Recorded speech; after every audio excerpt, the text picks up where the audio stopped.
Hello everyone, this is your friend Shinobi Nexus 2.0. Welcome back to the channel.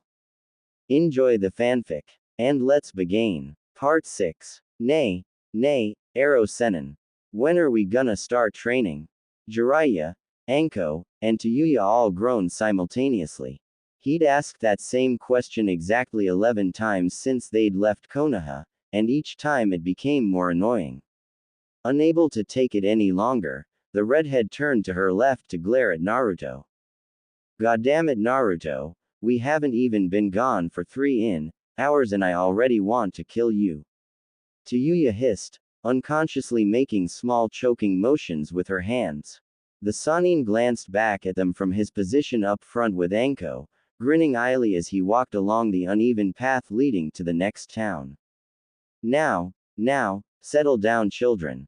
Tayuya growled lowly at being called a child. Since we'll be spending the next few years together, why don't we pee the time by getting to know each other better? You know, like that thing you guys are required to do when you first become genin. The Junin's eyes literally lit up, and she snapped her head around to look at Jiraiya with an excited grin. Ooh, I'll go first, Anko yelled, waving her hand frantically in the air. Tayuya's eye twitched in annoyance. She's just like Naruto. I wonder if it's too late to make a run for it. Her thoughts were interrupted by the woman's sudden start. My name's Mitarashi Anko. I like dango, sleeping, and blood. Naruto blanched slightly as he remembered their small altercation during the Chunin exams. He could definitely vouch for her love of blood. I hate Orochimaru, people who judge me because I was trained by Orochimaru, and people who interrupt my sleep. My hobbies are eating dango, making cool patterns with the dango sticks, and dancing. My ambition is to kill Orochimaru and to open a dango restaurant after I finish with that. Tayuya stared at the woman incredulously. Whoa. You were trained by Orochimaru too. Anko shrugged lightly, almost expecting the question. Yeah, in fact, I was his first apprentice.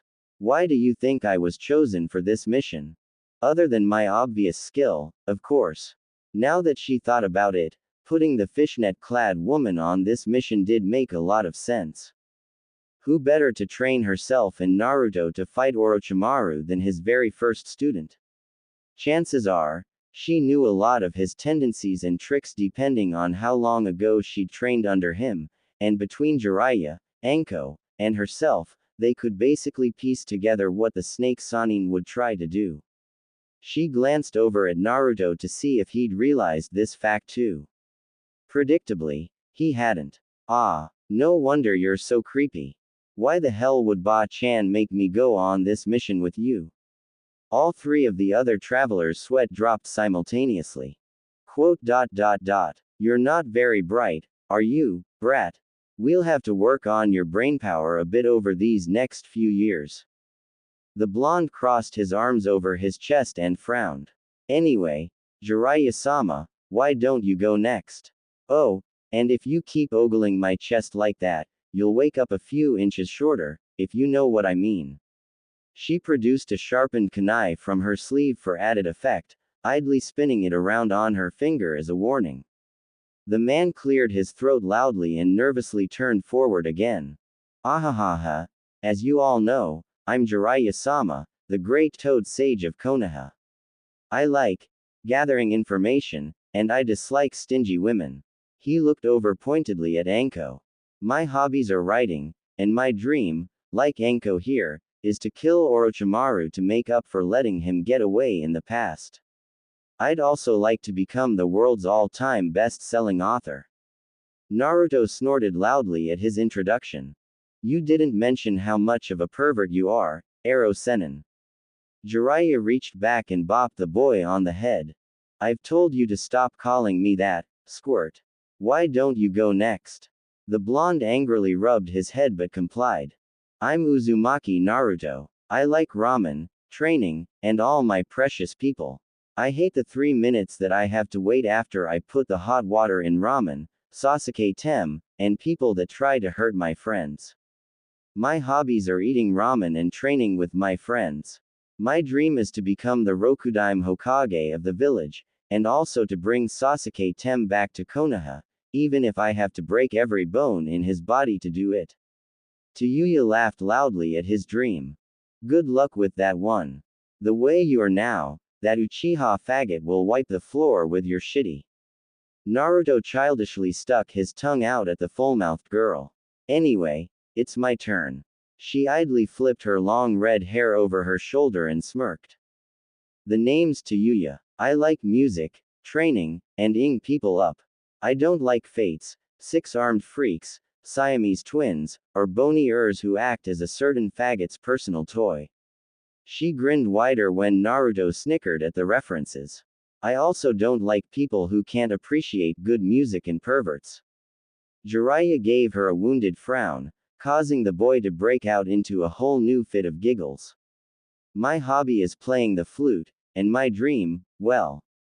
She paused for a few seconds as she thought over what she would say next. To be honest, she'd never thought much about having dreams or ambitions.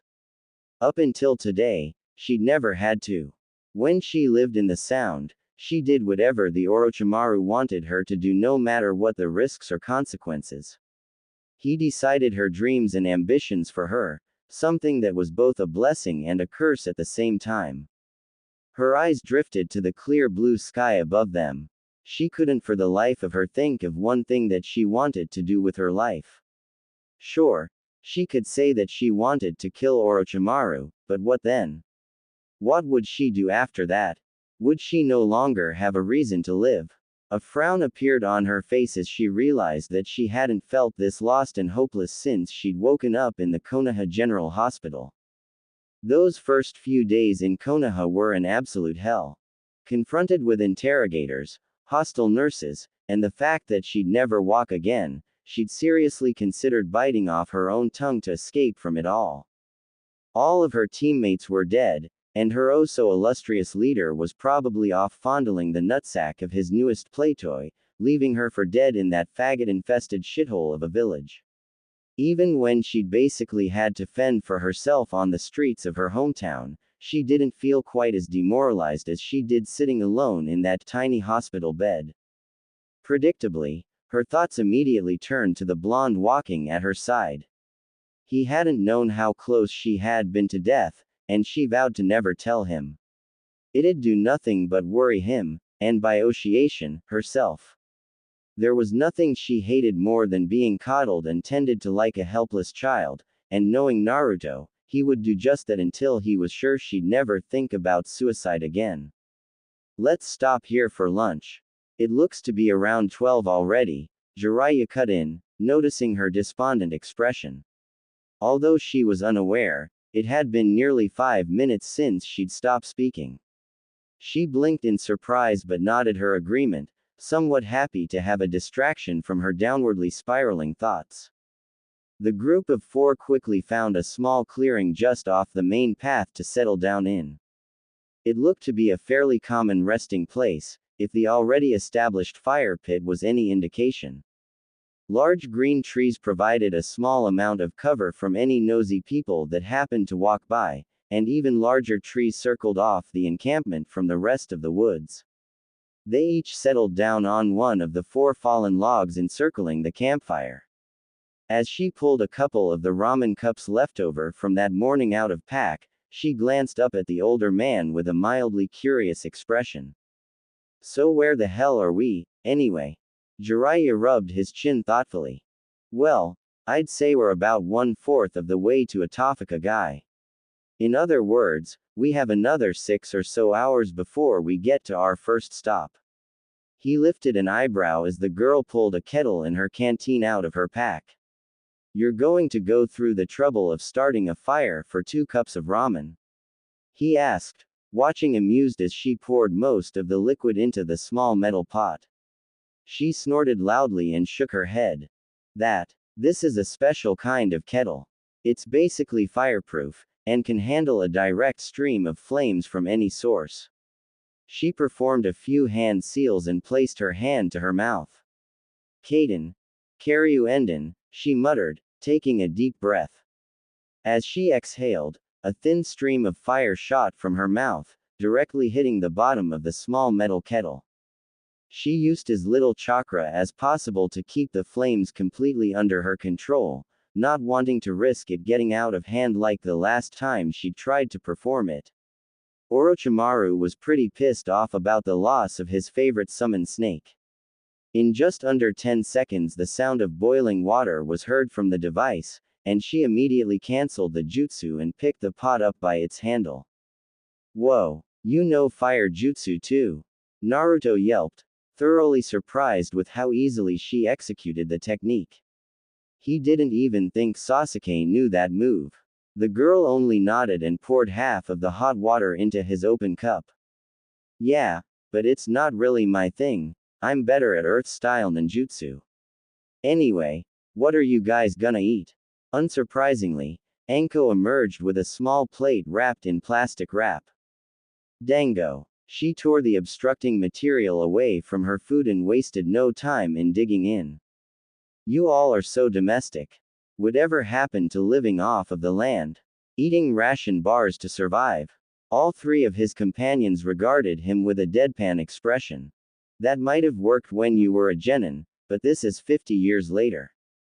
We don't eat that meat-flavored cardboard you guys were subjected to, Anko said, taking another joy-filled bite out of her meal. Besides, I distinctly remembering you buying a huge bag of packed onigiri just this morning. The man laughed nervously and pulled one of the aforementioned items of food out. Ah, you saw me. Well, since you already know. He easily finished the rice ball off in just under 4 bites, tossing the used wrapper into the fire pit. He waited for the others to finish their meals before regarding each of them with a serious expression. Before we do anything else, I think it's time we get any misunderstandings or questions about this mission cleared up. Anko nodded, tossing what was left of her trash into the pit along with Jiraiya's. I agree. I need you brats to understand what we're doing, and why we're doing it. Both genin glanced at each other worriedly for a few seconds. Tayuya turned to look at the adults suspiciously. What do you mean? Jiraiya sighed deeply, a sure sign that he wasn't going to enjoy explaining. First of all, the only reason you're on the mission is because you know the most about Orochimaru and his hideouts. If you suddenly decide to become tight-lipped about his whereabouts, we have no problem with escorting you back to the village and turning you over to the torture and interrogation department. Naruto frowned deeply and stood up from his seat. His eyes were burning with raw fury, and he clenched his fists tightly to control his anger. What kind of stupid condition is that? It's not fair. Why did you wait until now to say something up like that? Naruto. It's okay. He stared down at her angrily, but the placid look on her normally scowling face told him everything he needed to know. His anger gave way to helplessness, and he peered down at her with a slightly mournful expression. But, Tayuya-chan, I already knew what the hag was planning the moment she offered to turn me into a genin of the leaf, and to be honest, I didn't give a. My ties with Orochimaru were completely severed the moment he sent someone to Konoha to kill me, and if giving up everything I know about him and his operation is all I need to do to get my revenge, then so be it. She closed her eyes complacently, ignoring Naruto's piercing stare. She could feel his eyes on her, searching intently for any shred of doubt or uncertainty. When he didn't find any, he slowly sat back down on the log, giving the man his cue to continue. That's good to hear. I really didn't want to be stuck with only the brat for 3 years, Jiraiya said, earning him a withering glare from his student. He sharply clapped his hands and regarded them with an exceedingly energetic grin. Now then, on to the good stuff. As you've been told, the primary reason for this mission is for Naruto here to learn how to better control Kyuubi's chakra. Akatsuki will be coming for him in 3 or 4 years, so we need to do everything we can to prepare him for Itachi and Kisami's attack. Just Itachi and Kisame? Anko asked, her eyebrows raising slightly. Well, those are the 2 members igneed to capture him. If Naruto can defeat one or both of them in combat, I think it's somewhat safe to say that he'll be able to beat anyone else they happen to send later. This is just an umption, however. Hey, they can come right now for all I care. I'll beat all of them in one shot. Naruto yelled, pumping his fist into the air. The Junin smirked widely and shook her head. Cute. The little genin thinks he can beat 9 highly dangerous S-ranked Nukenin alone. He frowned and turned a haughty glare upon Anko, raising his chin in a slightly arrogant manner. Ha, what do you know? You don't know anything about me. But I do, and trust me, she's right. They'd hold you down and take turns ing you up if they wanted to. Both Jiraiya and Naruto winced at the mental image, shuddering at the thought of being violated by 9 different men. Pleased with their reactions, she leaned back onto her pack and regarded the Sannin with a mildly urging stare. What's the secondary purpose of this mission? Noticing the haunted expression still marring the males' faces, Anko looked over at Tayuya to answer her question. Even though you've probably already guessed it, the secondary purpose of this mission is to gather information and come up with a way to bring Orochimaru down before he can transfer to the Uchiha's body. At the mention of Sasuke, Naruto immediately snapped out of his horror-induced daze. How are we going to do that? He asked, tilting his head slightly to the left. Between Tayuya, Jiraiya-sama, and myself, we should be able to design an adequate infiltration or battle plan to counter anything Orochimaru might throw at us. We'll also be training the 2 of you so that you can hold your own during the fight. The redhead's eyes widened slightly, and she leaned forward to look them both in the eyes. Wait, you're training me too? Jiraiya and Anko exchanged surprised glances. Apparently, they hadn't been briefed at all by the Hokage. Of course. We need all the manpower we can get right now, especially given Konoha's current state. It'd be a waste to all parties involved if we didn't train you. I know this is a lot to put on your shoulders all at once, but there really is no other way, Jiraiya explained. He suddenly stood up and stretched, resecuring his scroll to his back. There was a third purpose, but we'll worry about that later. Don't want Naruto to get the big head before we've even started. Huh, what do you mean? The blonde asked, looking up at the tall man with confusion. Nothing. Come on, children, let's not dawdle. We still have 6 hours of walking to do. He quickly skipped off before they could ask any more questions, leaving all 3 of his companions to stare after him curiously. Nevertheless, they stood up and hurried after the man, leaving their trash to be burned by the next group of weary travelers. Haruno Sakura stumbled out of her bed, struggling to maintain her balance amongst the piles of clothing and food wrappers strewn about on the floor. She'd barely moved from the comfort of her bedsheets for 3 days, and hadn't eaten much except for the snacks she kept hidden in her room for such an occasion. Not that it mattered. For the most part, her appetite had left her. Ever since Ino's visit just 3 days ago, a seemingly endless stream of tears constantly flowed from her eyes, blurring her vision and leaving her face streaked with the dried liquid. After much tossing, turning, and thinking, she had come to a horrifying conclusion: she was a fool. She could hardly believe that she'd accused Naruto, the boy who saw Sasuke as his very own brother, of working with Orochimaru. No matter how they treated him, the blonde always remained a loyal and trusting part of their team. He was the one that kept them together, even through the toughest times. She stared down at her hands in shame. This wasn't her. What shamed her even more was the fact that it took the words of her best friend and rival to help her realize exactly how stupid she had been. It was astounding how she had allowed a person she'd never met to so easily sway her views of one of her closest friends. She didn't act like this. Naruto might have been annoying sometimes, but he wasn't a traitor. A small pang of guilt ped through her at the thought of the word.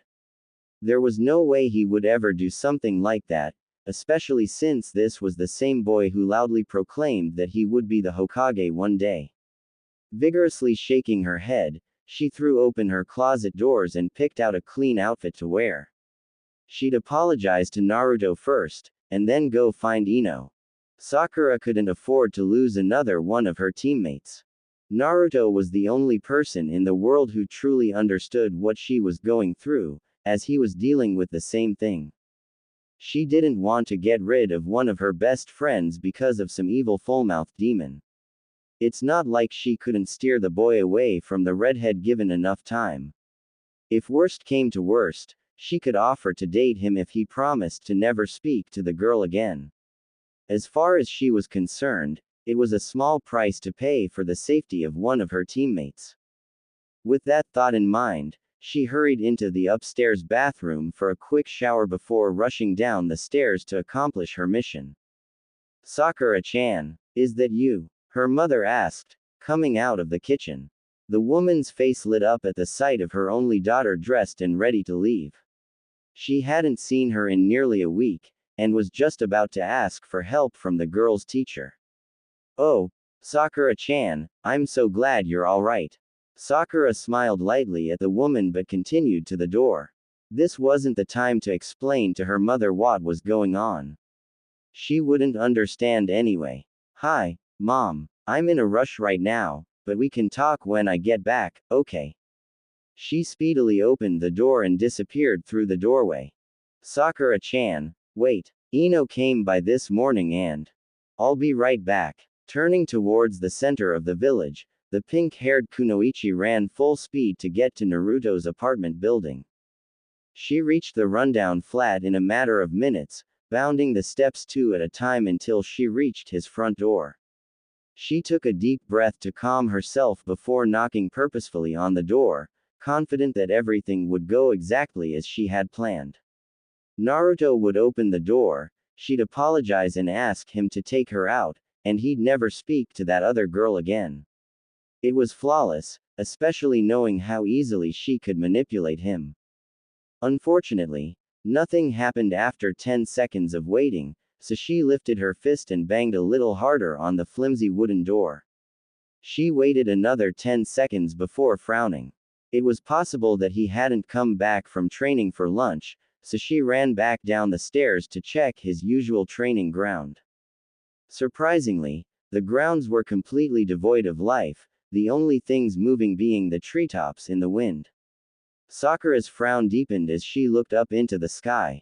It was a little late for lunch, but it was possible that he'd already stopped by Ichiraku's. With that thought in mind, she quickly spun on her heel to run back to the market district. Excuse me, she called, stepping into the small ramen stand. The old man and Ayame looked up at the girl and smiled. It was often that one of his friends showed up without him. Ah, Sakura-san, what can I get for you? The girl asked, lifting her pad to take her order. Sakura shook her head as she struggled to catch her breath. Obviously, a week of no training had its effects. I was looking for Naruto, but I guess he's not here. Tell him I stopped by if he comes again, okay? Thank you. She once again sprinted from the stand to look for her missing teammate. Sakura-san. Wait. Naruto-kun. Ayame frowned lightly and placed a hand on her. Well, that was weird. Didn't she know he was leaving for his mission this morning? The owner only shrugged and shook his head, placing a fresh batch of noodles into the furiously boiling pot. Sakura was quickly running out of options. She checked his usual haunts, and all three of them had yielded similar results. Down to her last idea, she hesitantly opened the door to the Yamanaka flower shop. The bell chimed noisily, immediately alerting the person at the cashier.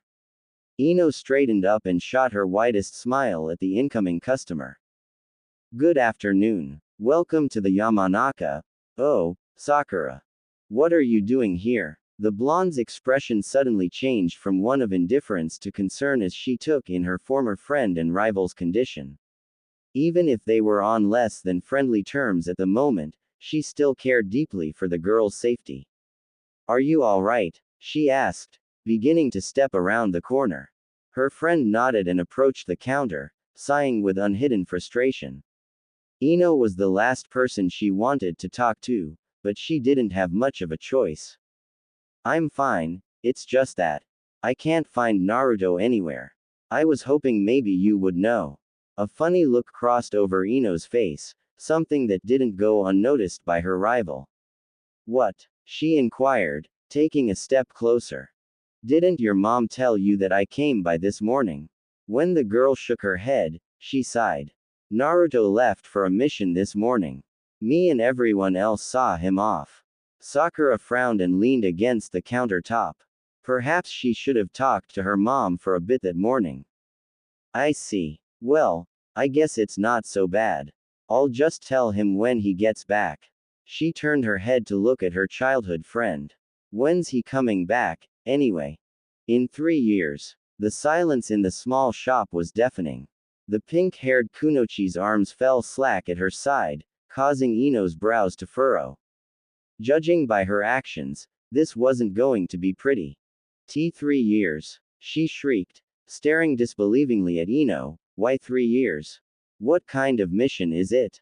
You're joking, right? The blonde blinked a few times to think through the questions, placing a calming hand on the other girl's shoulder. I don't know the details, but it's some kind of training mission. He left with Jiraiya-sama, Anko-san, and Tayuya. She paused to gauge her rival's reaction, and satisfied that she hadn't completely freaked out yet, she continued. I tried to let you know, but your mom said you weren't feeling well. No way.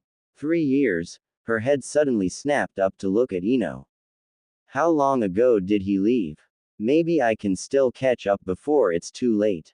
Around 6 hours ago. Sorry. A sickening feeling made its way into the bottom of Sakura's heart. In her self-centered depression, she'd completely neglected and missed the departure of her only remaining teammate. There was no doubt in her mind that he'd come back stronger than ever, and she wished more than anything that she could reverse time far enough to at least watch the back of his orange jacket as he walked away from the village.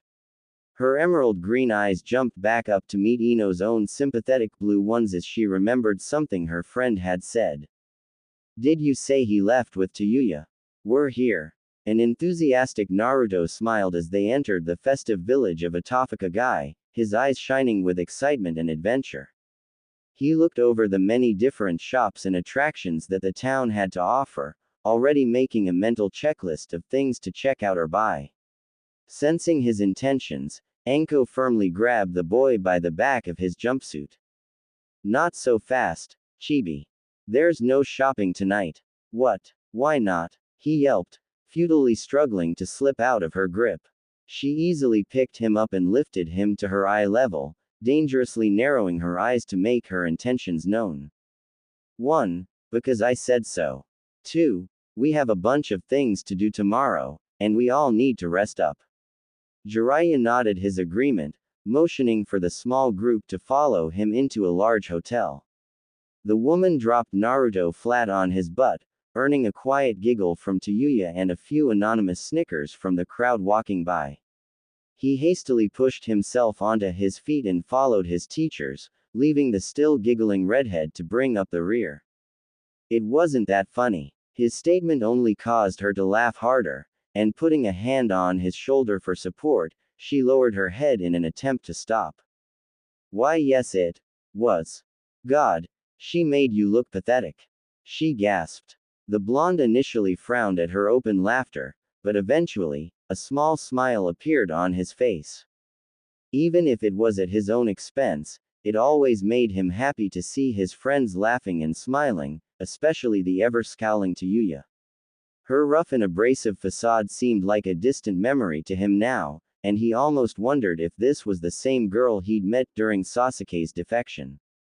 At that moment, he resolved to make her laugh as much as he could during their training mission. He quickly schooled his face into a frown before she noticed his semi-happiness. Fine, but you don't have to laugh so hard. They walked into the hotel 2 at a time, Jiraiya and Anko leading the pack. The older man immediately reached for his pocket and pulled out a small number of bills. We'll split into 2 groups for the night. Naruto and I will share one room, and Tayuya and Anko will share the other. Unless Anko would like to room with me. He leered, his eyes automatically falling to the woman's bust. A sharp pain in his thigh froze him in his tracks, and he looked down to see an abnormally sharp kunai pressed directly next to his pride and joy. Quote. Or not, ah ha ha. Actually, I like that idea. 3 surprised pairs of eyes turned to look at the nervously frowning redhead. She skillfully avoided their questioning stares, finding the stray strand of blonde hair on her dark shirt extremely interesting. In all actuality, she really was wondering how it got there. Wait, you don't mind rooming with a guy? The purple-haired woman asked, her eyebrows arching higher onto her forehead. When the girl shook her head, a mischievously evil grin spread onto Anko's face. She thought that there was something strange about the way this girl was acting. To have served directly under Orochimaru and be so friendly with a leaf genin in less than a month was more than a little strange, if not troubling. Various ideas began to sprout in her overly malicious mind, and with a swift hop to Naruto's side, she encased the boy in deep and seductive bear hug. So you don't mind staying with Jiraiya-sama while I play with little Naru-chan here? Both genin openly gaped at her suggestion. Naru-chan. The blonde yelped, speedily disappearing from the woman's arms. He hid himself behind Tayuya, poking his head out from behind her back to glare at the still grinning Junin. Something about her smile reminded him a little too much of the snake Sanin. That's okay, I'll just room with Ero Sennin, thank you very much. Jiraiya himself was having a difficult time trying not to laugh. The girl's face had immediately turned a light red when Anko put, play with, and, Naru-chan, in the same sentence, and Jiraiya wanted nothing more than to further aid his fellow teacher in the torment of their pupils. Still, they really needed to get an early night's rest as it was already approaching 7 o'clock. Hi, that's enough for now. You'll have plenty of time to play with Naruto once we leave the Fire Country. Okay. So he couldn't resist joining in a little bit. He felt a small sense of satisfaction when the boy visibly blanched. Naruto will room with me, and you two will room together. No complaints. Good. He swiftly made his way up to the hotel desk, exchanging a small stack of low-value bills for 2 hotel room keys. Come on, brat, I want to hit the baths and get a little research done before I turn in for the night. The blonde shot Tayuya an apologetic look as he followed his teacher, grumbling something about perverted hermits and freaky snake ladies on the way. Now then, shall we? Anko asked, following the other two up the stairs. The redhead could only nod stiffly at the question, walking on near robotic legs to trail the group. Luckily, their rooms were only on the 2nd floor, and they found their numbers in a matter of seconds. I'm going to the springs. Care to join me? The way the woman said it thoroughly freaked her out, and she idly noted that she hadn't had that feeling since she'd seen Orochimaru humping away at a fully Kimimaro. She quickly suppressed that brain-damaging memory and stepped into the small hotel room. There wasn't much in the room except for 2 beds, a nightstand, 2 chairs, a dresser, and a television. The walls were plainly decorated with beige and white flowered wallpaper, and a small fan hung prominently from the center of the ceiling. Both beds had matching beige comforters, and large white pillows adorned the top edge of the mattress. Tayuya flipped on the lights and tossed her bag onto the first bed she saw, her body soon following. I'm good. I'll take my bath here. The Junin shrugged and grabbed one of the complimentary white yukatas from the hook on the wall, closing the door behind her with a foot. She unabashedly let the loose tan trench coat slide down and off of her arms, and she undid the 3 small buttons that held the brown cotton skirt up on her waist. She then just as easily shimmied out of her one-piece fishnet bodysuit and sandals, replacing them with the pair of white slippers she found sitting directly beneath the yukatas. Anko looked over at Tayuya with a mildly curious expression, noticing the shocked look on her face. What? Haven't you ever seen a woman's body before? The girl immediately scowled and turned her head away from the fully woman, a light blush dusting her cheeks. Yeah, but I didn't expect you to strip without any kind of warning. Anko shrugged again and pulled the yukata on over her body, opening the door while looking back at the full-mouthed genin. Get used to it. You'll be seeing a lot more of this hot piece of over the next 3 years. With one last wink, she disappeared through the doorway and slammed the door behind her. Tayuya openly sighed and lay back on her bed, staring blankly up at the plain white ceiling. Great. I'm stuck on this goddamn mission with 2 perverts and an idiot. Fantastic. With another heavy sigh, she hefted herself up onto her feet and grabbed the last remaining yukata off of the hook. Maybe a bath would help her relax some. Why? Is it a duck? Shut up. I wanted the most popular one, Chappie the rabbit, too. I see. You wanted the rabbit. What's that look for? You dare to insult me? Naruto laughed out loud as the black-haired girl on the television planted her foot on top of the main character's head. The show was apparently gaining popularity among both boys and girls around his age, and he could certainly see why. Ironically enough, he could definitely see Tayuya acting the same way. A quiet knock at the door interrupted him from his show, and he hesitantly got up to answer it. Who is it? He asked, not taking any chances this time. He remembered the last time he'd opened the door without checking to see who it was first. Unexpectedly coming face to face with Uchiha Itachi's cold red eyes was an experience he'd never forget. Me. Open the goddamn door. I'm freezing my off out here. The unmistakable voice of Tayuya pierced through the wooden door, and he wasted no time in unlocking and opening it. To his surprise, she was standing in front of him in little more than the hotel's white yukata, the belt of the garment wrapped securely around her waist. Then again, so was he. Tayuya-chan. What's up? He stepped aside to let her in, and she immediately ran over to the heater sitting underneath the window. After warming herself up a little, there should be a limit to how cold it was allowed to get in this part of the country. She eventually joined Naruto on his bed, sitting on the end to watch television along with him. I was bored, and it's no fun to watch TV by myself. She lifted an eyebrow at the show, recognizing it from when they were packing only 2 days earlier. You still watch this? The blonde crossed his arms defensively. Hey, it's a cool show. He paused for a few seconds and glanced over at Tayuya. I wonder if Ero Sennin and Anko Sensei are gonna teach us how to use swords like those guys. She snorted loudly at the question. Who knows? They'll probably be too busy perving it up with each other to teach us anything useful. Naruto laughed out loud at her statement, rolling onto his stomach to get more comfortable.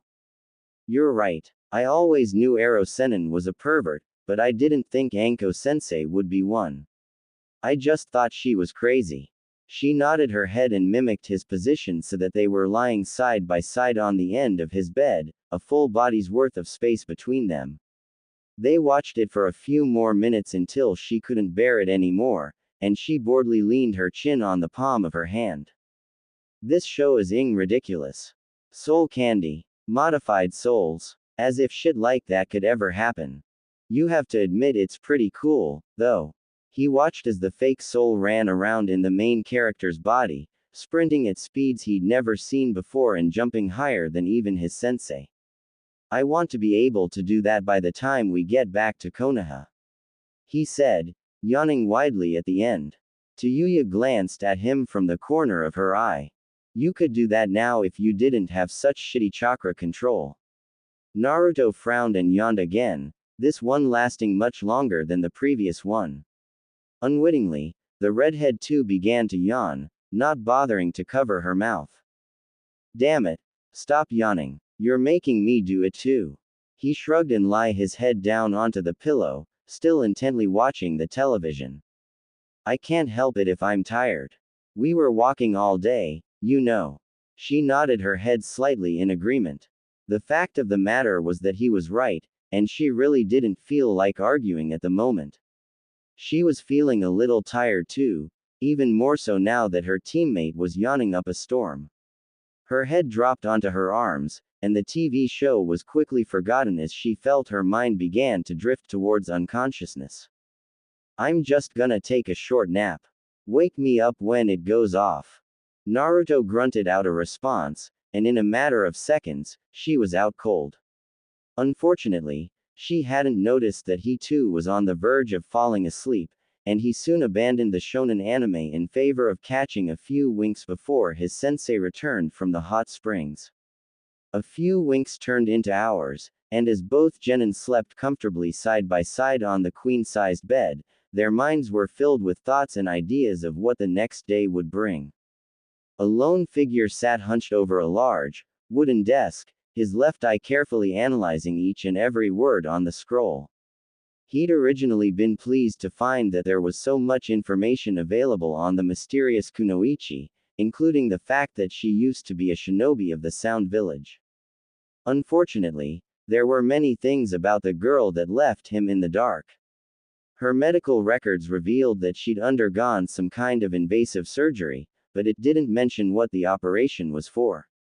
The papers only told him that it was an extensive and chakra-exhausting process, something that didn't help him at all. He rested his good hand beneath his chin. That woman was tricky. He had to admit that he'd vastly underestimated the intelligence and prowess of the current Hokage. It was extremely difficult to piece together the information he needed, and even harder to figure out exactly what it was she was planning.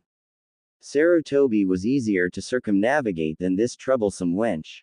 A frustrated sigh escaped from his lips. There wasn't much he could do at this point in time. The girl had already left on a highly classified S-rank mission the day before according to her profile, so kidnapping her was out of the question. He also couldn't find any trace of the Kyuubi container whatsoever. Danzo thoughtfully narrowed his eyes. There was a chance that they were on the mission together, but the last time he checked, the boy had been a mere genin only a year out of the academy. The prospect that he was on the mission was highly impossible. He leaned back in his chair and sighed again. As annoyed as he was with the situation, he was actually pretty intrigued. Not many people could boast about outsmarting the old warmonger, but the younger blonde woman was doing a remarkable job thus far. She'd never know, of course, but his respect for her knowledge unknowingly grew a bit. Out of ideas, he scanned the papers one last time in hopes of finding something he'd overlooked before. He started at the top of the paper, and began to recite her profile aloud. Sato Tayuya, age 14, birthday unknown. Red hair, brown eyes, 148 centimeters tall, 38.2 kilograms, blood type A. Nothing out of the ordinary there. Instated as a genin last month. Has completed 1B rank mission, and is in the process of completing a classified S rank. Former shinobi of the Sound Village, all charges against her dropped at the behest of the Hokage. His eyebrows furrowed as he read on. There was no indication as to her skills, intelligence level, or whether or not she had a Kekai Genkai. Needless to say, he was horribly annoyed.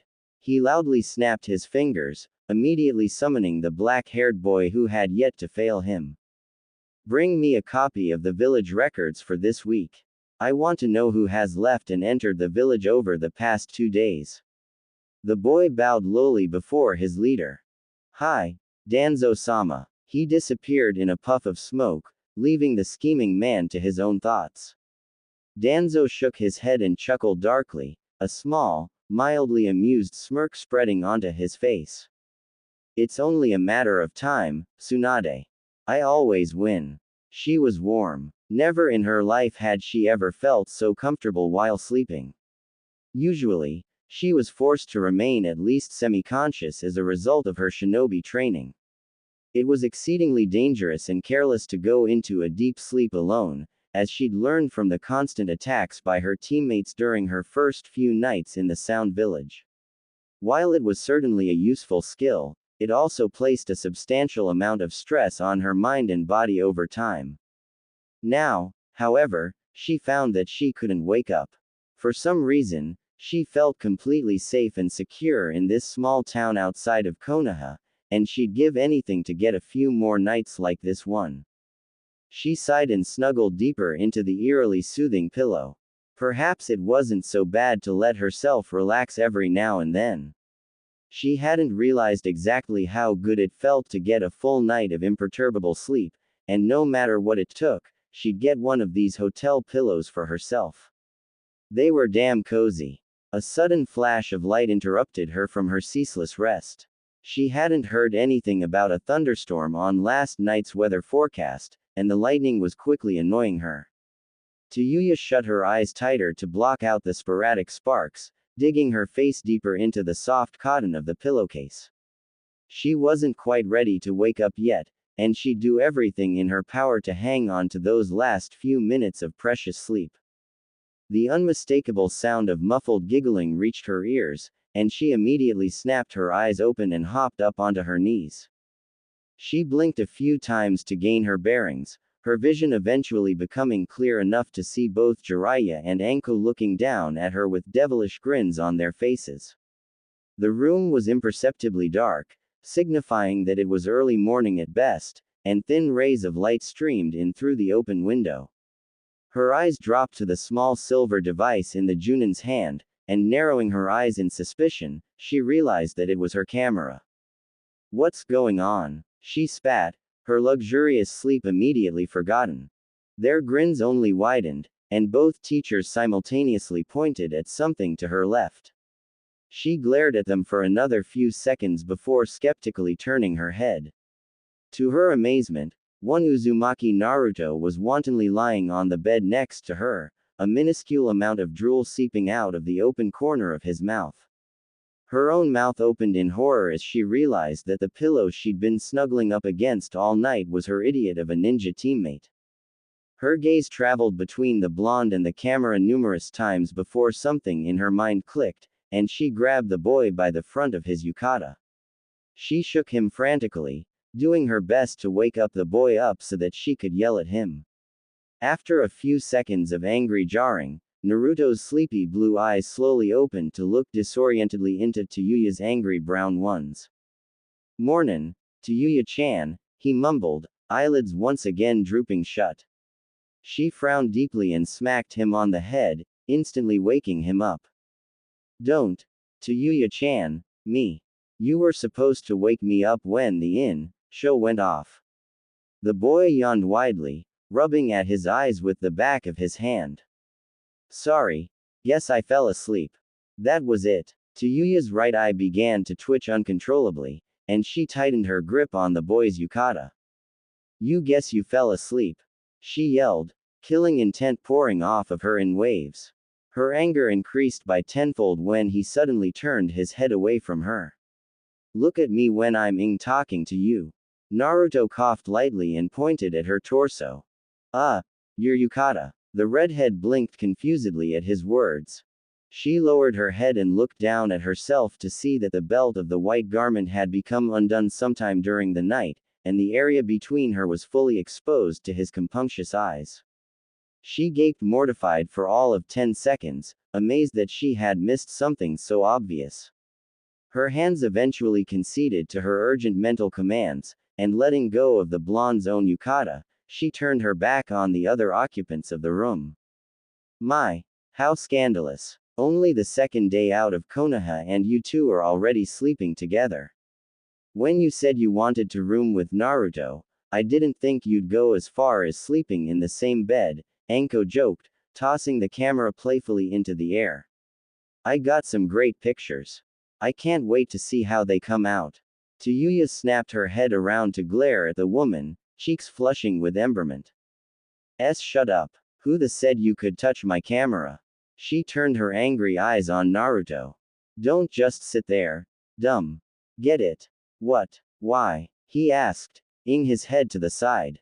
"It's not like we did anything. We were on different sides of the bed, right?" Both Jiraiya and Anko burst out in a whole new fit of giggles, confusing the boy even more. "What's so funny?" Anko slowly shook her head, struggling to get a rein on her laughter.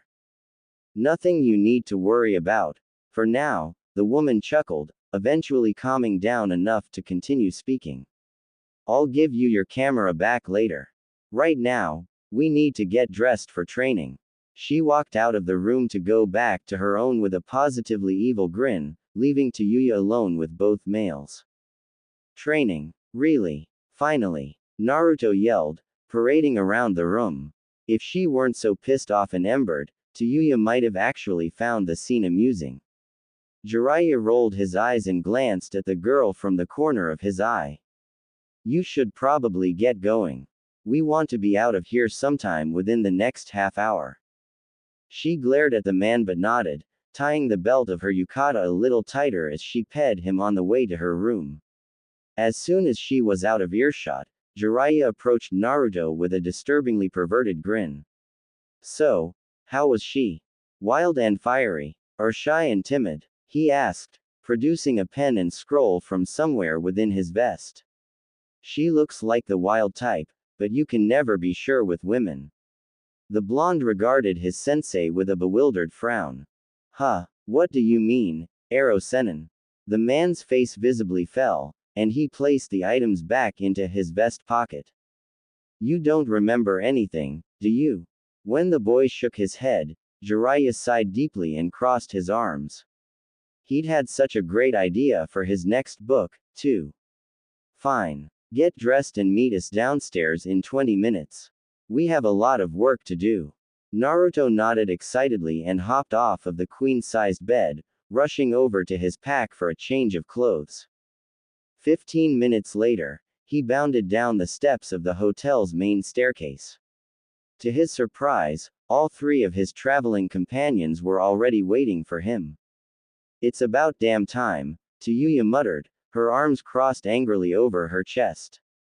She was wearing the same exact thing that she was wearing yesterday, not that he could talk.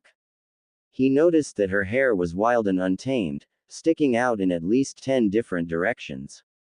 He also noticed that she refused to look at him, instead concentrating on something off to her left. A small frown appeared on his face at her furious expression. Hopefully, she wasn't too angry at him for forgetting to wake her up. Alright, let's go. Jiraiya led the group out of the hotel. They walked in a single file line down the empty streets, heading towards the outskirts of town. There was an abundance of forestry surrounding the small village, creating a natural training area for the genin. It seemed to be completely void of wildlife, the exception being the loudly buzzing insects and gaily chirping birds. After a short walk through the lush greenery of the forest, the group eventually came to a large clearing. The edge of the area overlooked the large town, closed off by a small wooden fence. Deep green gr covered the ground of the field, and a few trees were littered throughout. Hey, I remember this place. Naruto exclaimed, grinning widely. This was where Ero-sennin taught me the first step of the Rasengan. The man scowled at the nickname, hitting the boy on top of his head with a fist. Stop calling me that, brat. Especially in front of the ladies. He stuck his tongue out at Jiraiya but chose not to comment. Instead, he looked up at his two teachers in curiosity and excitement. So what are we gonna do? Are you gonna teach us some awesome new jutsu? For the first time since they'd left the hotel, Anko decided to speak. Before we teach you two anything, we need you to demonstrate exactly what techniques you know. After that, you two will spar so that we can judge your taijutsu and battle skills.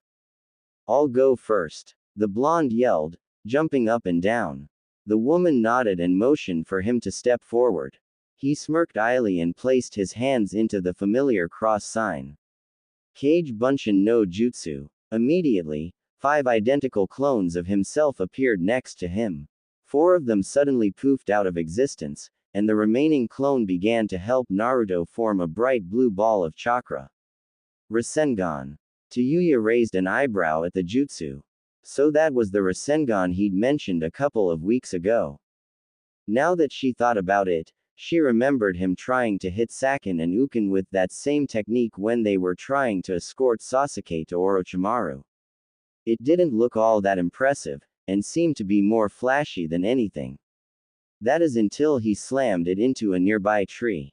A large, Circular hole appeared directly in the middle of it, and a few seconds later, the tree snapped in half and fell. Whoa, she thought, doing her best to hide her surprise. It grinds into whatever it touches, causing MIV internal damage rather than external. I'd hate to be hit by that. By the time she snapped out of her surprise-induced daze, he was already forming hand seals. Kuchio's no jutsu. A small puff of smoke appeared in front of him, revealing a tiny tadpole hopping around on the ground. All four of the shinobi sweat dropped. Even the summoner had to admit that his display was pathetic, despite the creature having both arms and legs. Still, Naruto turned around with another wide grin, his hands placed haughtily on his S. Anko, however, looked largely unimpressed. That's it? She asked, a deadpan expression on her face. Those are all the techniques you know. His smile turned into a frown. Well, I still have my Warok no Jutsu and the Academy Jutsu. The woman sighed loudly, rubbing a tired hand over her face. Never mind. You, Tayuya, go next. The redhead walked up to stand in her teammate's spot, snorting softly as they pet each other. She started to form a complex set of seals, but stopped halfway through. I need a target to demonstrate genjutsu, she said, slowly moving her hands again. Jiraiya shrugged and stepped forward. You can use me. I'm pretty good at dispelling a genjutsu once it's been cast, if I don't say so myself. Tayuya quickly finished the hand seals and pointed her hands in the man's general direction. Megan. Narakumi no Jutsu. A swirl of leaves surrounded him, and his eyes widened slightly before he formed a simple release hand sign. He nodded to show that it worked, and she quickly started in on her next jutsu. Megan. Kokoni Arazu no Jutsu. The area around them shimmered lightly, and suddenly, they were all standing in the middle of the desert. For his part, Naruto was floored. He had no idea that she was this good at genjutsu, believing that she needed her flute to do anything substantial. Impressive. You're a genjutsu type, huh? Anko asked, dispelling the illusion with a wave of her hand. The redhead slowly nodded and started in on another set of seals. I won't be able to show you everything, since my chakra level isn't that high. Kanashibari no Jutsu. She widened her eyes slightly, causing Jiraiya to momentarily freeze. He nodded again, signifying that the paralysis jutsu worked.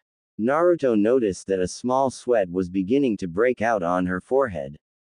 Are you okay? He asked, worriedly watching as she began to form another set of seals. He knew better than anyone what it was like to suffer from chakra exhaustion. She scowled lightly and didn't bother to look in his direction. I'm fine. Doden. Doroku Geishi. She kneeled down and struck the ground with as much strength as she could muster, and not even a second later, a small wall of dirt rose up in front of her.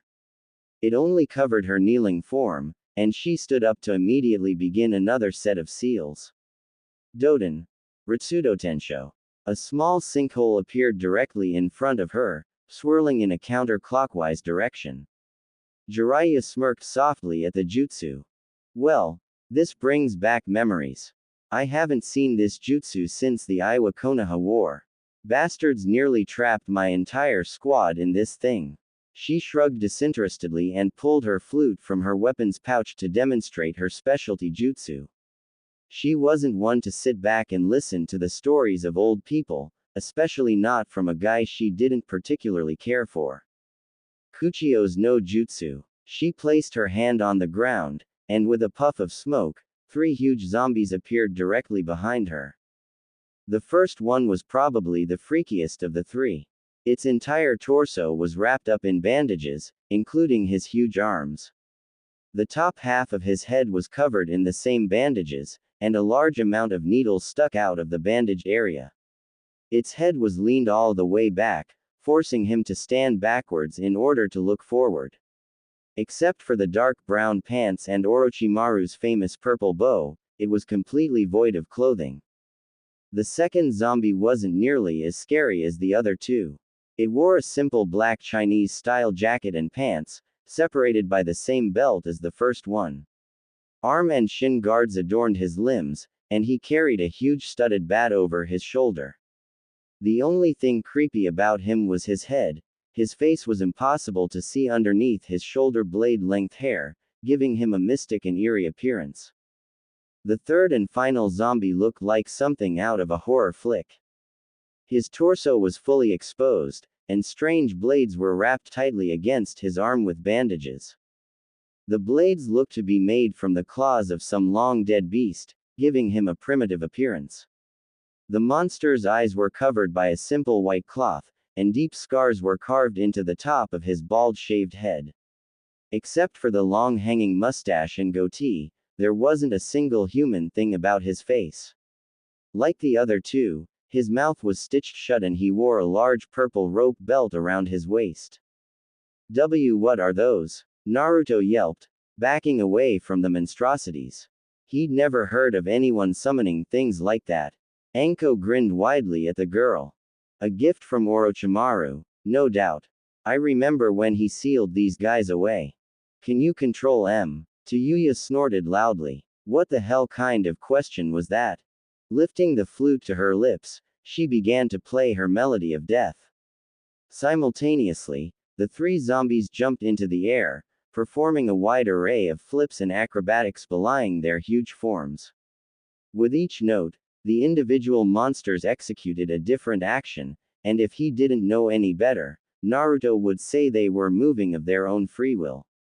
She stopped in the middle of her song, panting heavily as she smirked idly at the purple-haired woman. Is that enough control for you? The Junin nodded and walked over to the redhead. I suppose there's hope for you yet. That's all I need to see for now. You're obviously running a little low on chakra from performing so many high-level techniques in one day. Besides, you need to save some energy for the sparring match. The summons disappeared in a huge wave of smoke, blowing dust and leaves everywhere. TCH, that's not so cool. Naruto sniffed lightly, crossing his arms indignantly.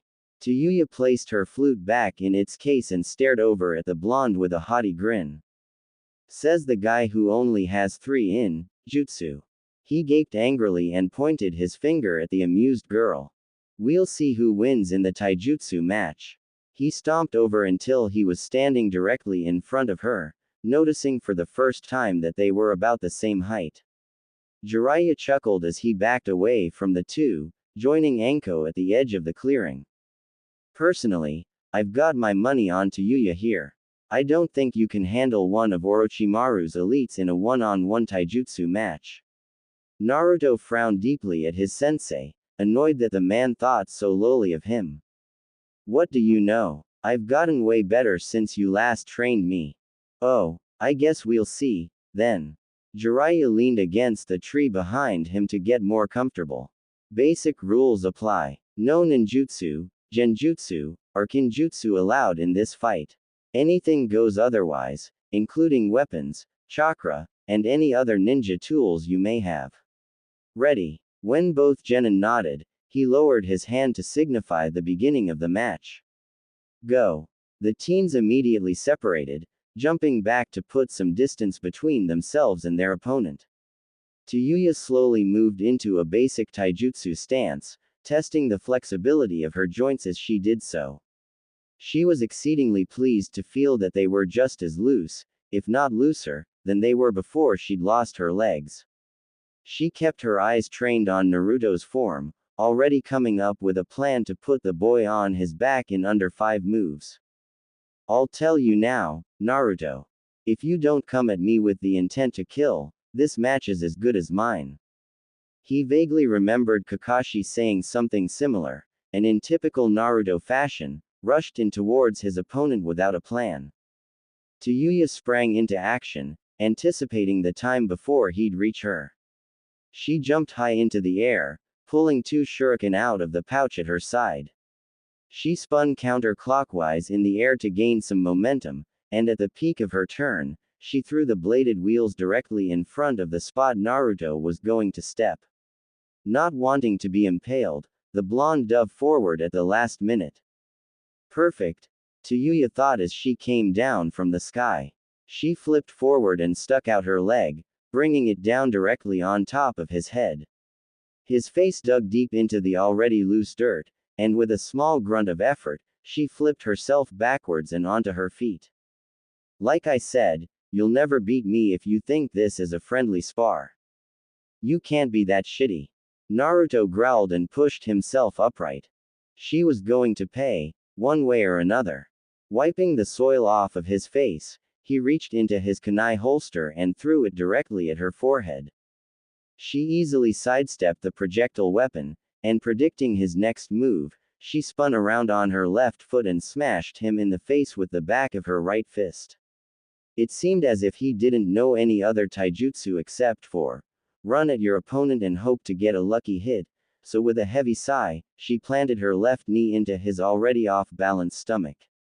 He flew nearly 10 feet away, landing painfully on his back and rolling another few yards along the ground. Geez, she's kicking his, Anko muttered. Didn't you train him for a bit? Why does he suck so much? Jiraiya waved his hands in front of him defensively. Hey, he was that bad when I got him. Don't blame me. The man winced as Tayuya ground a vicious uppercut into Naruto's chin. At least it's obvious what we need to work on. She nodded her agreement and bit back a groan, already dreading the hours and hours of work they would need to put in. Hokage-sama didn't tell me he was this bad when she ignored me the mission. How is he even still alive? The Sannin rubbed his chin thoughtfully.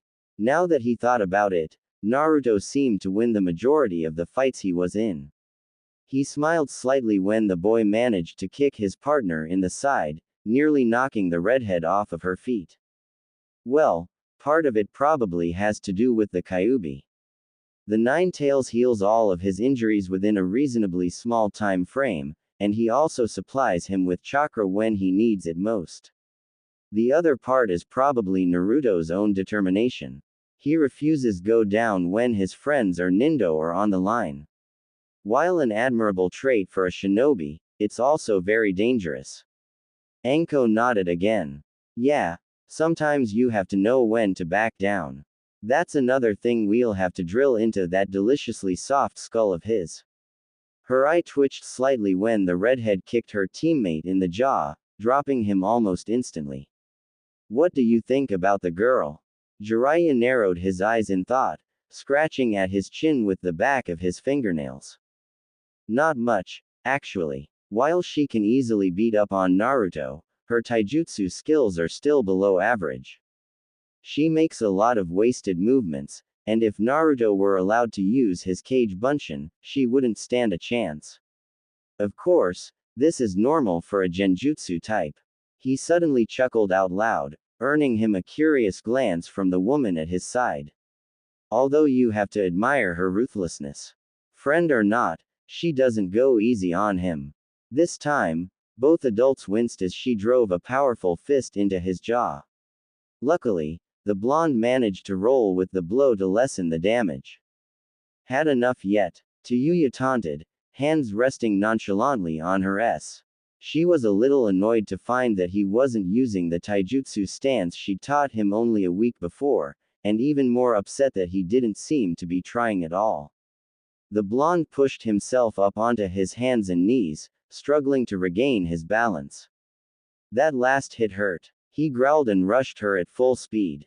Not even close. He threw his left fist towards her midsection, only to have it parried and cancelled by her right hand. Expecting that, he planted his right hand into the ground and flipped his left foot towards her face. She easily blocked the second attack with her left forearm, and drawing back a little to get some more power, she drove her remaining free palm into the boy's unprotected abdomen. Anko frowned when Naruto only fell onto his back before hopping right back up again. She doesn't have a lot of strength. Her blows don't seem to affect him much despite the brutality of them, she muttered. In a surprising turn of events, Naruto somehow managed to sweep the girl's legs out from under her, causing her to land flat on her butt. Her stamina sucks, too. The more tired she gets, the more openings she allows her opponent to have. This can be a devastating disadvantage in an actual fight. Tayuya barely managed to block the foot heading straight for her face, and with a sloppy backflip, she put a substantial amount of distance between herself and her opponent. Lucky shot, she snorted, beckoning for the blonde to attack. In reality, she felt her legs growing weaker and weaker with each ping second. They were horribly out of shape despite their flexibility, and if she didn't end this fight soon, they'd give out on her. Complying with her request, Naruto rushed her at full speed with a kunai in hand. Before he could even make a stab at her, Tayuya appeared directly in front of him, flicking the weapon out of his hand with her fingers. She skillfully threaded her pinky into the hole on the back of the kunai, and kicking his left knee out from under him, she sent him barreling to the ground with herself on top. The knife was placed dangerously at his throat, daring him to make a move. All right, we've seen all we needed to see, Jiraiya called, walking over to the genin with Anko at his side. Naruto groaned painfully as Tayuya got off of him, rubbing his stomach to relieve some of the pain. On the way down, she drove another knee into his sensitive abdomen to further injure his body. You okay? The redhead asked, extending a hand to help him up. He took the offered appendage with a small frown. Yeah, but you didn't have to be so brutal. He rubbed at the red spot on his cheek where she'd punched him earlier. It still felt a bit raw, but he could already feel the bastard fox healing the wound at a steady pace. She shrugged lightly and snatched her hand from his grip when he was on his feet again. I told you this wasn't a friendly spar. It's your own damn fault for underestimating me. A light chuckle from Jiraiya interrupted their short exchange. Actually, I don't think he was underestimating you at all. You're just better than he is. The blonde childishly stuck his tongue out at his sensei. In any case, we're done for the day. Anko and I will use the rest of the morning and afternoon coming up with a training regimen for you two, and we'll give you the results sometime either tonight or tomorrow. Tayuya frowned from her spot next to Naruto, not liking where this was going. So what the are we supposed to do, till then? The purple-haired woman shrugged, shooing them with a perfectly manicured hand. Go shopping or play some games. There's plenty of stuff to do in this backwater town, so I doubt you'll get bored in only one day. If you want, you can also go back to your hotel room and snuggle up with little Naru-chan here some more. The redhead's face noticeably flushed, and she turned on her heel to stalk back down the path.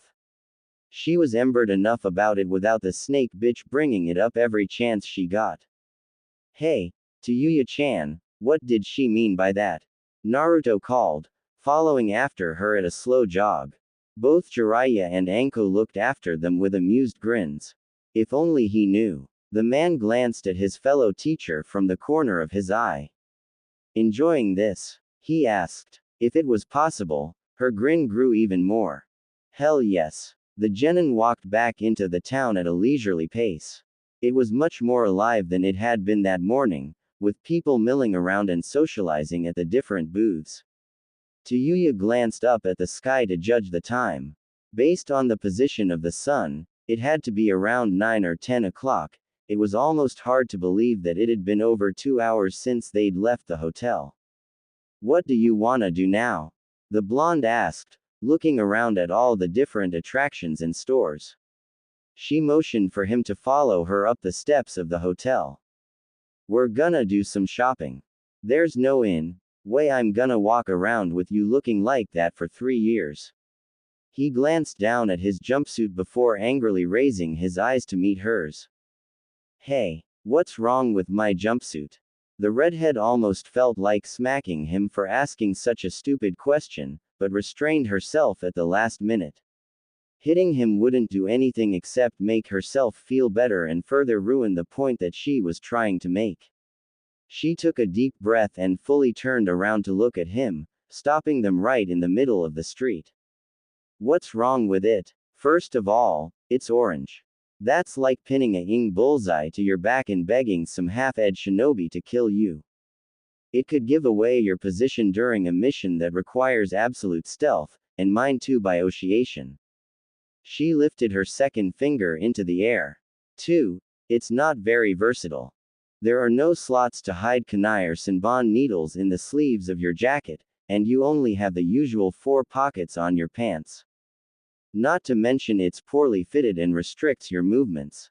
During our fight, I noticed that it severely limits your range of flexibility. There were shots that you could have landed on me had you not been wearing that piece of shit.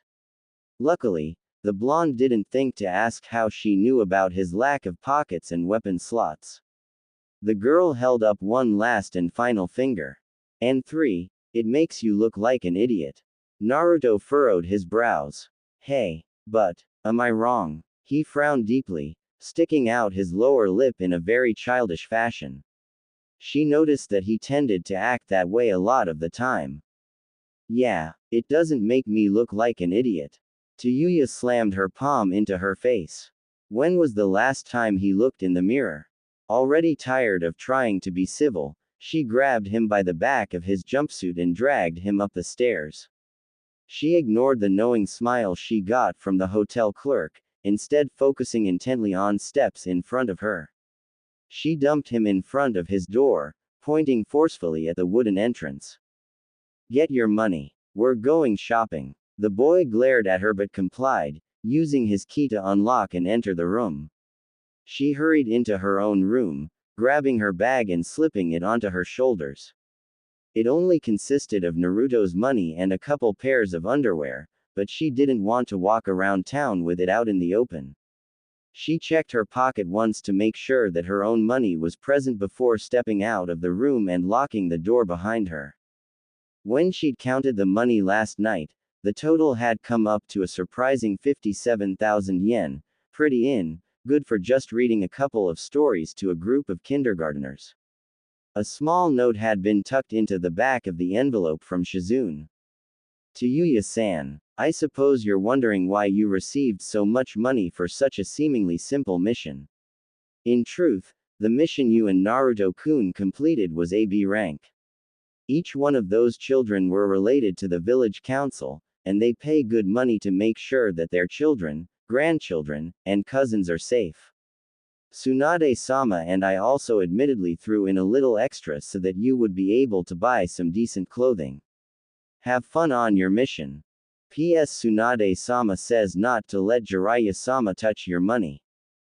Tayuya fully intended to use the money for its expected purpose, and she patted her fat pocket again for good measure.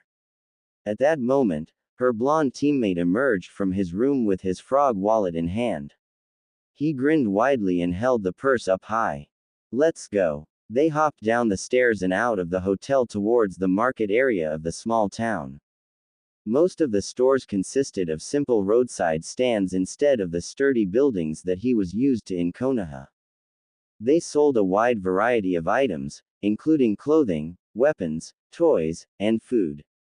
Shoppers were speedily walking around in front of and behind them, and the stand owners constantly called out to the genin about their super low prices or once-in-a-lifetime deals. She led him all the way through the large vending district to a tall sophisticated-looking building at the end of the street. The bank? Naruto asked, looking up at the huge structure with no small amount of trepidation. What are we doing here? Tayuya grabbed him by the wrist, dragging him against his will into the bank. She glanced back at him with a slightly pleading frown on her face. Just trust me, okay? He grunted slightly but followed, unable to say no to her request. He was a little nervous about entering a bank for the first time in 7 years, remembering how the owner himself had chased him out before he even reached the front desk. Come to think of it, that had happened in most of the establishments he'd visited in Konoha. They marched directly up to the front desk, ignoring the curious stares of some of the patrons. Tayuya pushed him in front of her and pointed at his face. He'd like to open a bank account. The woman at the counter blinked in surprise for a few seconds, looking first at Naruto and then at the girl behind him. Quickly regaining her sense, she placed a single white form and pen in front of him. Fill out this form first, and we'll send someone to help you shortly. The redhead nodded and motioned for her teammate to pick up the black ink pen. They looked over the paper together, between the two of them managing to fill out nearly the entire form in just under 5 minutes. Soon after, a short, stubby man in a pristine white suit and white gaiter boots emerged from one of the equally white cubicles. He grinned at them with a suspiciously greasy smile, exposing every one of his gold-capped teeth. Ushering the two into his office, he closed the door behind them and strode over to his large mahogany desk. So, what kind of account are you looking to open? He asked, sitting down in his high-backed chair. Naruto glanced nervously at Tayuya, unsure of what to say. She scooted her chair forward a few inches and crossed her arms on his desk, throwing the normally poised man off guard. We're really new to this whole banking thing. What do you suggest? She inquired, looking up at the man with the most innocent gaze she could muster. She could literally see his dark brown eyes light up with sinister joy, and his crooked grin widen to impossible proportions. Well now, that depends on how much you're planning to invest. The girl nodded and took off her backpack. She shuffled around in the knapsack for a few seconds, and shooting Naruto an apologetic frown, she emerged with his gray box. His eyes immediately hardened in anger, and he looked over at her with no small amount of mistrust. That's my money. Tayuya, what the hell are you? She slammed her hand over his mouth, immediately silencing his protests. She felt a tiny bit of hurt that he'd once again removed the Chan suffix from her name, but this was for his own good. Standing up, she dragged him outside of the office, smiling uneasily at the surprised banker. Excuse us, we'll be just a second. She shut the door behind them and pulled the blonde to an isolated corner of the bank. He was still glaring maliciously at her, a gaze she never wanted to see directed at herself again. His eyes eventually moved away from her face to glare at a spot beside her, his disgust with her apparent on every one of his features. Swallowing apprehensively, she placed a calming hand on his shoulder and lowered her head to look him in the eyes. Naruto, look at me. He continued to look away from her, so she tightened her grip on his shoulder a little more. Naruto, look at me. Why? So you can tell me that you didn't steal my money. He spat, gritting his teeth to control his rage. Tayuya's stomach tingled oddly, sending her anxiety levels even higher than they had been before. Still, she held fast in her objective, resolving not to move even an inch until he understood. She took another breath and briefly closed her eyes, struggling to keep her own temper from flaring. They stood there for a few minutes, neither one of them speaking. When he finally lifted his eyes to meet hers, she spoke again. You know that's not true. His eyes wavered slightly, showing that her words were getting through. I'm just doing what's best for you. Angered, he pulled his shoulder out of her hold and once again averted his gaze. Isn't that my choice? Since when do you decide what's best for me? He was being difficult. She honestly didn't want to explain why she was helping him, it'd only cause problems for the both of them if she did. Unfortunately, she didn't have any more options. Taking another deep breath, she squared her shoulders and frowned. Since the day you saved my life, and I'm not talking about when you killed that sound bastard. Naruto looked up at her with a confused stare. Naruto, on the day we met in the hospital, I was going to kill myself.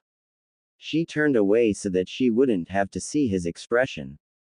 Another lapse of silence enveloped them, the only sounds coming from the civilians on the other side of the room. The blonde hesitantly opened his mouth, determined to ask the question that both he and she knew were coming. Why didn't you? He mumbled. It was a shock to hear that the loud, brash, and strong Tayuya that he'd come to like had actually been on the brink of committing suicide. It was even more surprising to hear that he'd been the one to stop her. His anger was temporarily replaced by fear at the thought of losing one of his friends so soon after gaining her, and he waited patiently for a reply. Tayuya easily felt his eyes examining and worrying over something she'd been trying to avoid by not telling him about her momentary lack of strength. I don't know, she yelled, still refusing to meet his eyes. It was ironic that she was the one now avoiding his eyes. The civilians around them stopped their chatter to look curiously at the genin in the corner, whispering amongst themselves about what was going on. The girl lowered her voice until only Naruto could hear what she was saying. I guess I just got so pissed at you that I forgot about it. And, you were kind of interesting. She flushed slightly at being so open with her feelings and immediately switched gears before she said something unnecessary. Point is, I owe you. You'll probably say that I don't, but I always repay my debts. That's my nindo. He found that he couldn't argue with her reasoning, as forcing her to go against her nindo would be almost hypocritical. Still, he frowned deeply at the girl, crossing his arms for added emphasis. You could have just told me what you were planning. Tayuya snorted lightly at his words. No, I couldn't. You're too goddamn stubborn about these kinds of things, and you never would have gone along with it if I'd told you beforehand. I'm really trying to help you, just trust me, okay? He stared into her light brown eyes, searching for any sign of deceit or ill intent. She matched his searching gaze with a determined one of her own, and unable to find anything malicious, Naruto hung his head in defeat. Fine, but are you sure you know what you're doing? The girl grinned and grabbed him by the wrist, pulling him back towards the office. I'm positive. She opened the door and stepped back inside, once again slipping on an innocent smile and sitting into the small wooden chair in front of the desk. It was a little tougher to maintain the grin after having such a stressful conversation, but the thought that she was repaying a debt helped her keep it up.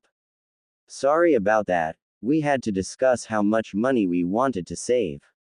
The black-haired man's smile returned full force, and he waved his hand nonchalantly. Don't worry about it. So, have you decided? Putting an embered hand over her mouth, Tayuya smiled sheepishly and nodded. It was hard to fight down the vomit that was threatening to spew out from her stomach at acting so girlishly nice. Oh, how careless of me. We wish to place this much into the account. She opened the box and placed most of the money onto the desk, causing the man's mischievous smile to widen even more. All of the bills and coins were arranged in perfect stacks, almost covering half of his large desk. She'd spent nearly an hour counting out and arranging the money the night before, already anticipating and planning for what would happen. Well, now, that's quite a stack you've got there. Have you counted it? He asked, mouth nearly watering at the sheer amount of cash spread out in front of him. Naruto glanced nervously at Tayuya, unsure of what she was planning. She shot the boy a small conspiratorial smile to calm him down before answering the man's question.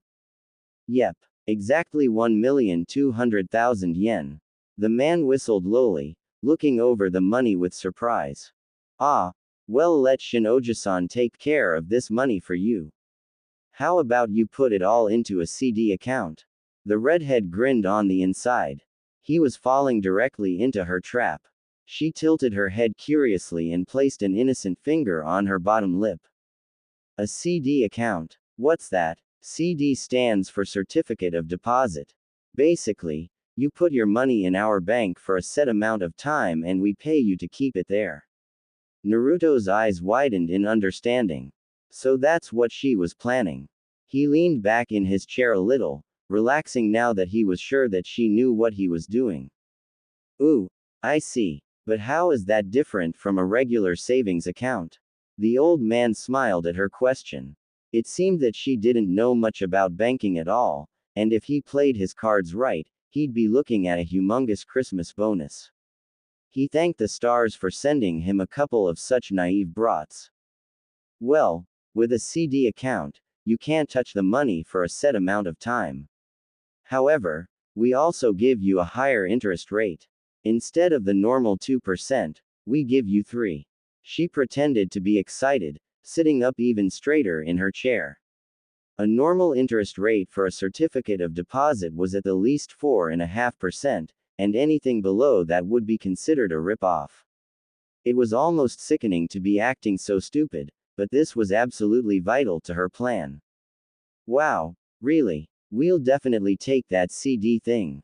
The banker nodded and pulled a sheet of paper from his desk, writing a few things on it as fast as he could. He pushed the contract across the desk with what he thought was a comforting and trusting smile. To anyone else, however, the grin would look devious and greasy. Now, if you'll just sign here, we'll hold the up. The man's smile dropped as he watched the sugary sweet, but dumb girl suddenly turn into a succubus from the deepest reaches of hell. Tayuya's face was the picture of evil, and something told him that all hell was about to break loose. Does the owner know what kind of scam you're running here? Excuse me, he stuttered, feeling dread beginning to pour into his soul. She stood up and slowly began to pace the length of the office, reading over the contract with an amused smirk. Let's see. A 20-year certificate of deposit for 1,200,000 yen. Interest rate is 3% compounded annually, along with a 20% early withdrawal fee. She glanced up from the paper to study the man's expression. To her surprise, he was actually managing to keep a somewhat poised look on his face, the only giveaway to his true feelings being the enormous amounts of sweat soaking his shirt. I don't see a problem, is there something wrong? He asked in a last-ditch effort. If word got out to the public about his attempted scam, he'd be ruined. Hell, the entire bank would be ruined. Especially since that particular bank was known for its honesty and generosity. Tayuya smirked idly, laughing lightly as she shook her head. Oh, you bet your fat there is. Did you really think you could get away with this? A 3% interest rate on a CD savings account. She could literally see his calm facade begin to crack, signaling the beginning of the end. Imagine what would happen if I showed the owner this here contract. That did it. The old man hung his head in defeat, clenching his short, stubby, manicured hands beneath the desk. What do you want? He whispered, glaring up at the conniving girl. To think that he'd been punked by a couple of, well, punks. Naruto looked up at the girl in unbridled awe, amazed at her tenacity and intelligence. She'd bent the man to her will without even lifting a finger, something that he suddenly wished he could do. Maybe being a little smart wasn't such a bad thing. Sensing that she'd won, the redhead grinned and nonchalantly sat on the edge of his desk. Finally seeing things my way, are you? First of all, get out a fresh contract. The man frowned, but nonetheless pulled out another contract. We want a 2.5-year CD for 1,200,000 yen. He scribbled the figures down in the appropriate slots. Make the interest rate 20% compounded daily and. Impossible, he bellowed, slamming the pen down. I'd get fired if I gave you such a high interest rate. 4%. Tayuya narrowed her eyes and scowled. Fine. 15%. 6. 12. 8. Deal. Tayuya yelled, fighting the urge to grin. The banker blinked a few times in confusion before his face turned into one of sheer horror. He'd just given her 3% more than the highest national average. No, I can't. The redhead shrugged and hopped off of the desk. Okay. Though, it'll be hard to find another high CL job like this with a criminal record, don't you think? He was practically swimming in his own sweat now, the salty liquid pouring off of him in waves. His hand shook as he wrote the figures down in their appropriate slots, growing sicker and sicker with each stroke of the pen. After a few painstaking seconds, he slid the new contract over to the female extortionist.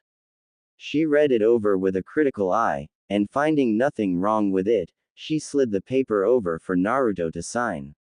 The blonde scribbled his signature onto the paper, and with a positively evil smile, she handed the document back to the man. Why, you'll burn in hell for this, you hear me? You won't get away with this, you demon. Immediately, a kunai was pressed firmly against his throat, silencing the overweight man before he could say another word. She glanced at her teammate cautiously, and noticing his downcast expression, pressed the weapon a little harder into his windpipe. Maybe, but I'm taking your fat along with me.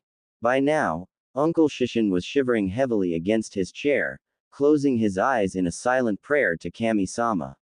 If he was allowed to live, he'd never scam anyone again. He'd become an honest man, and even donate some of his own money to charity. Tayuya removed the knife from his throat and placed it back into her weapon's pouch. Pathetic. Come on, Naruto, let's get out of here. I think Fatso here pissed his pants.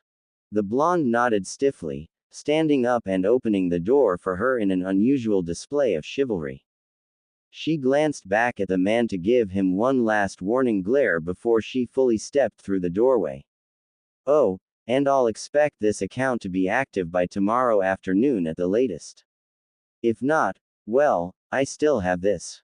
She held up the first contract again, making sure that he understood exactly what would happen if he didn't abide by her demands. Jerking her head towards the lobby, the genin exited the office, leaving a pile of money and a profusely soaked man behind them.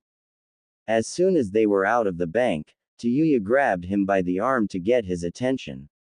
He was still looking a little down despite his attempts to maintain a neutral expression. You know he was talking about me when he said, "Demon, right?" She asked, studying his expression. Naruto averted his gaze, deeply annoying the already pissed off girl. She grabbed him by the chin and forced his eyes to look into hers.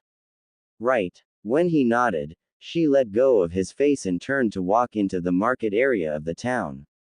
Nay, Tayuya-chan. The girl turned around and lifted a curious eyebrow.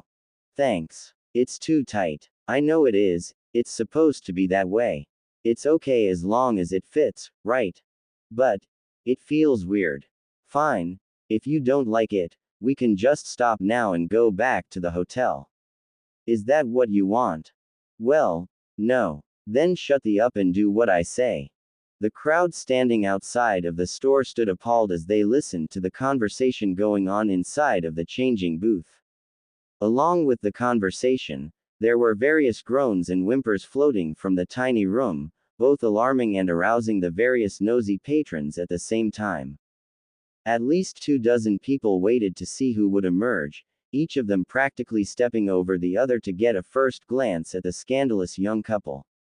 Nothing like this ever happened in Atofika-gai, despite it being a popular rest stop for those going to and coming from Konoha. Finally, the deep red curtain was pushed aside by the people in the booth, and Tayuya followed by a stiff-looking Naruto appeared. That wasn't so bad, was it? She asked, glancing at him from over her shoulder. The blonde groaned and rubbed at his arm, wincing at the small pops that emanated from his elbow joint. No, but you didn't have to be so rough. I'm new at this. A loud gasp was heard from around them, and both genin looked up in surprise to see a large congregation of whispering civilians staring at them with wide, disbelieving eyes. Words like lovers and disgusting reached their ears, and they simultaneously waved their hands disarmingly in front of themselves. It wasn't like that. He yelled. You perverted old I was just helping him try on some clothes. The group snorted skeptically, and a few of them even laughed at the excuse. Oh yeah? One man asked, eyes narrowed. Then what was all this about it being too tight? A couple of chorused yes were heard from somewhere within the group. Tayuya grabbed the corner of Naruto's shirt so that everyone could see, and stretched the sleeveless black garment to its limit. We were talking about the shirt. What the hell did you think we meant? The crowd at least had the decency to blush, and they sheepishly dispersed almost as suddenly as they had come together. Shaking her head exasperatedly, and fighting down her own persistent blush, the redhead led her teammate back over to the clearance rack at the rear of the store. Naruto furrowed his brows as he followed her, struggling to comprehend the short exchange. Tayuya-chan, what did he mean about the too tight thing? She shrugged lightly and began to look through the large amount of clothes hanging from the dusty bracket. There were all kinds of colors, sizes, and types of clothing haphazardly mixed in, and nothing was more expensive than 2,000 yen, ideal for their financial situation. Don't worry about it, just some geezers being stupid. She pulled a pair of black pants off of the rack, holding them up to Naruto's legs like a mother would do to their child. A little long, but we can wrap the bottoms so that they don't get in the way. 8 pockets and a sewn-in kunai holster. Not bad. Forcing the garment into his hand, she pushed him into the dressing room with herself close behind. Try those on. The blonde shifted uncomfortably for a few seconds, causing her to stare at him curiously. What? Well, you're still in here. Tayuya blinked a few times in confusion. And, I'm trying on pants. Pants, he emphasized, motioning towards his lower body. Her cheeks flushed slightly as she realized what he was trying to say, and she quickly ducked back behind the curtain. Oh, right. Frowning a bit, she realized that she'd been acting more and more absent-minded lately, probably a side effect of being exposed to Naruto's idiocy for so long. Leaning against the hard wood of the small box, she waited impatiently for him to emerge, doing her best to ignore the meddling stares of Perbiz. After what seemed like hours of waiting, she sighed loudly and banged the back of her head against the dressing room. Are you done yet? Hi. Geez, it's only been 2 minutes. He pulled back the curtain of the room, stepping out in the loose black pants. They seemed to fit perfectly around the waist, being tight enough to not fall off during vigorous training but loose enough to give him his full range of motion. She nodded her approval and knelt down in front of him to check the price tag. This pair's only 1,500 yen. We're definitely getting these. Naruto frowned and pulled at the leg of the pants, apparently not as happy with the trousers as the redhead. That's great and all, but do you think they have these in orange too? Tayuya glared dangerously at him, poking him roughly in the chest for added emphasis. No orange. I'm being nice enough to let you keep your jackets as sleepwear, so don't push your luck. In reality, she was keeping them more for herself than for Naruto. Despite their ugly appearance and color, they were pretty uncomfortable, especially during the cooler months. Alright, I think we have enough shit for now. Take those off and bring them back out when you're done. She walked over to the basket containing their things and mentally added all of the items up. They'd spent practically 5 hours shopping altogether, bouncing around from store to store in search of cheap, but durable clothing. Her feet were beginning to ache from the sheer amount of walking that they'd done, a sure sign that she needed to pick up a new pair of sandals sometime soon. Along with another pair of long black pants for herself, she'd bought 3 pairs of the black spandex training shorts similar to the ones she wore during her time in the Sound Village. They were comfortable, durable, and flexible all at the same time, making them ideal for both training and missions. She tried to get Naruto to put on a pair, but for some reason, he'd vehemently refused. She'd also spent a good amount of her clothing budget on tops. The majority of the shirts she bought were inexpensive, and some of them contained a large amount of pockets and slots for weapons. The first shirt, costing exactly 1,500 yen, was pure white and long-sleeved. It was a bit more form-fitting than she would have liked, being tapered at both the waist and below the bust, but the double-layered collar was what really made the shirt special. It was almost like a huge pocket, being able to hold a wide variety of items. The collar would be most useful if she were ever captured. It's virtually impossible to tell that there are items inside of the thick cloth from the outside, and she could easily use her teeth to pull out a knife or nail file if the need arose. All things considered, it was a truly remarkable piece of clothing. The next top she found was more like a jacket. It was dark green in color, and the inside was insulated with a special kind of cotton that made it wearable in any weather. In addition to the usual 2 pockets at the bottom, there were pockets on both sides of her chest like a Konoha Junin vest. Even more slots lined the inside sleeves of the zip-up hoodie, and 2 large loops extended from the back, most useful for holding a sword. Even though it was in the bargain bin, the coat still managed to cost 2,100 yen. Compared to the first 2 tops, the last 3 weren't anything special. 2 of them were deep red and short-sleeved with a large yin-yang symbol sewn into the back. They'd come in at a measly 600 yen each, so she couldn't complain too much. The last and final top was, surprisingly, orange. There were no sleeves, pockets, or designs on the shirt, but its redeeming quality was the fact that it was reversible. If she turned it inside out, it'd become an inky black, almost like having 2 shirts in one. Even though it cost 800 yen, she felt it was well worth buying for its versatility. "I'm done," Naruto yelled, emerging from the tiny room. He tossed the pants into the basket containing their other things with a wide smile. Though he wasn't exactly thrilled with the clothing he'd been forced to buy, he was happy that he was able to go shopping with someone other than the third Hokage. Besides the pair of dark pants he'd just tried on, the girl had forced him to buy another pair of long dark blue pants.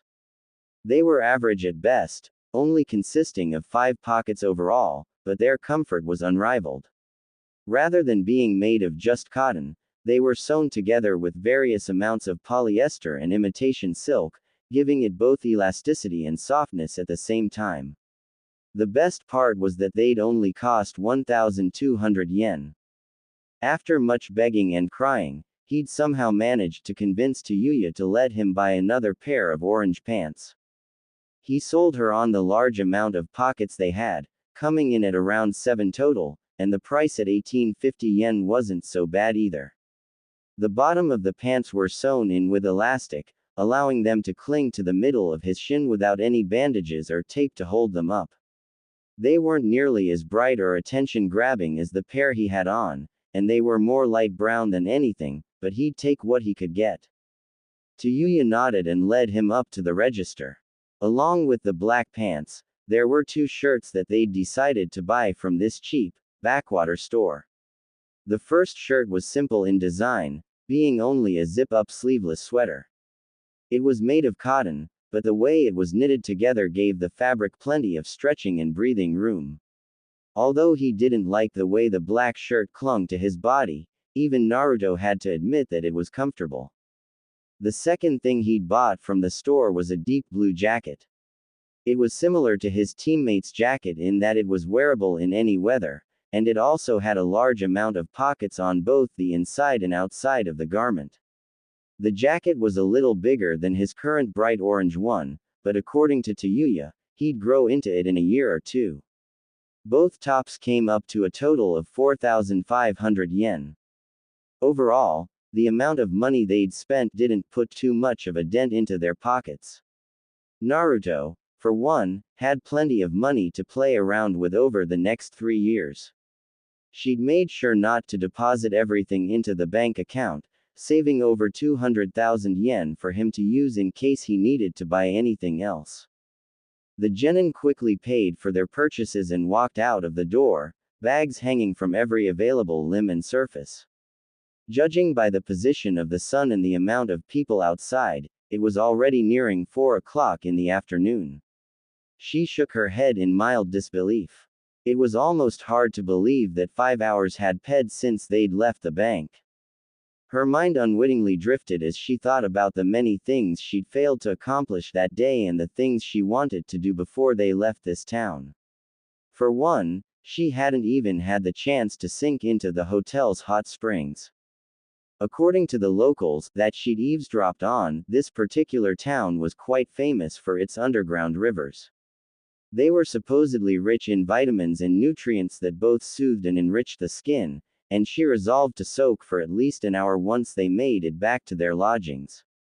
Noticing the faraway look on her face, Naruto edged his head to the side and gave Tayuya a sidelong glance. "What's wrong?" he asked, trying to sound as nonchalant as possible. The redhead frowned lightly and shook her head again. "Just thinking." His curiosity piqued, he inched a little closer to his teammate.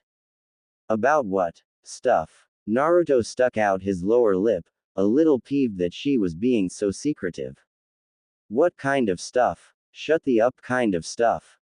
Her attention was now focused on him, eyes glaring darkly into his own.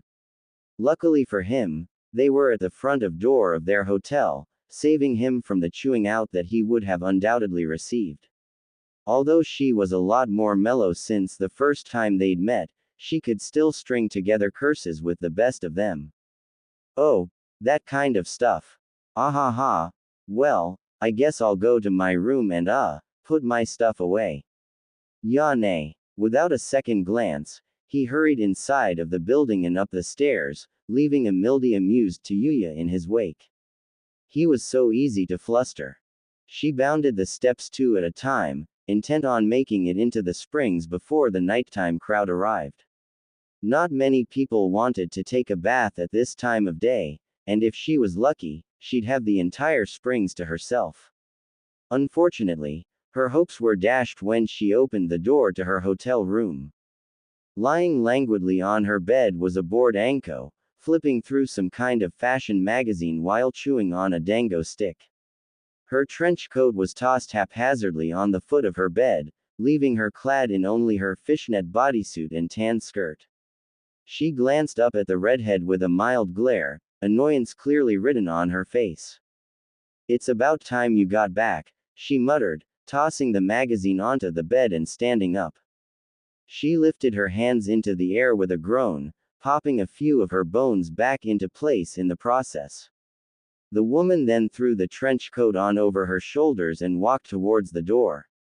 "Come on, we need to head over to the boys' room to discuss your training." The genin frowned deeply, already mourning the loss of her private bath time. She set her bags down near her bed, missing the curious smile she received from her sensei. "What? Why now?" Anko shrugged and held the door open, not so subtly implying that she wanted Tayuya to follow. "The sooner the better, right? Besides, it's not like you have any plans." She paused to study her pupil, looking her over with a mischievous grin. "Or do you?" Rather than satisfy the Junin with an answer, she huffed lightly and practically stalked through the door. Although she hated to admit it, the snake woman was right. The sooner they got it over with, the sooner she could head for her bath. She wasn't one to freak out over a bit of dirt and grime, but she wasn't one to neglect her hygiene either. They made the short trek to the room on their left, finding the door already open and waiting for them. Jiraiya stood with his arms crossed over his chest, glaring daggers at a similarly frowning Naruto. The boy was sitting cross-legged on his own bed, jacket draped over the edge of the somewhat large mattress. Apparently, something had happened between the males just before they'd come in. Noticing their presence, the Sannin reluctantly tore his eyes away from the blonde to address the kunoichi walking through the doorway. "I brought the other chibi. Let's get this over with so I can get some food." Tayuya glowered as she approached her teammate's bed, plopping down next to him on the fluffy furniture. If she weren't in such a rush, she'd have been more than happy to retaliate with a biting remark of her own. Seeing that everyone was waiting, Jiraiya pulled two small scrolls from a pocket in his vest. He too had plans for the night, and none of them involved dealing with three rude, loudmouthed shinobi.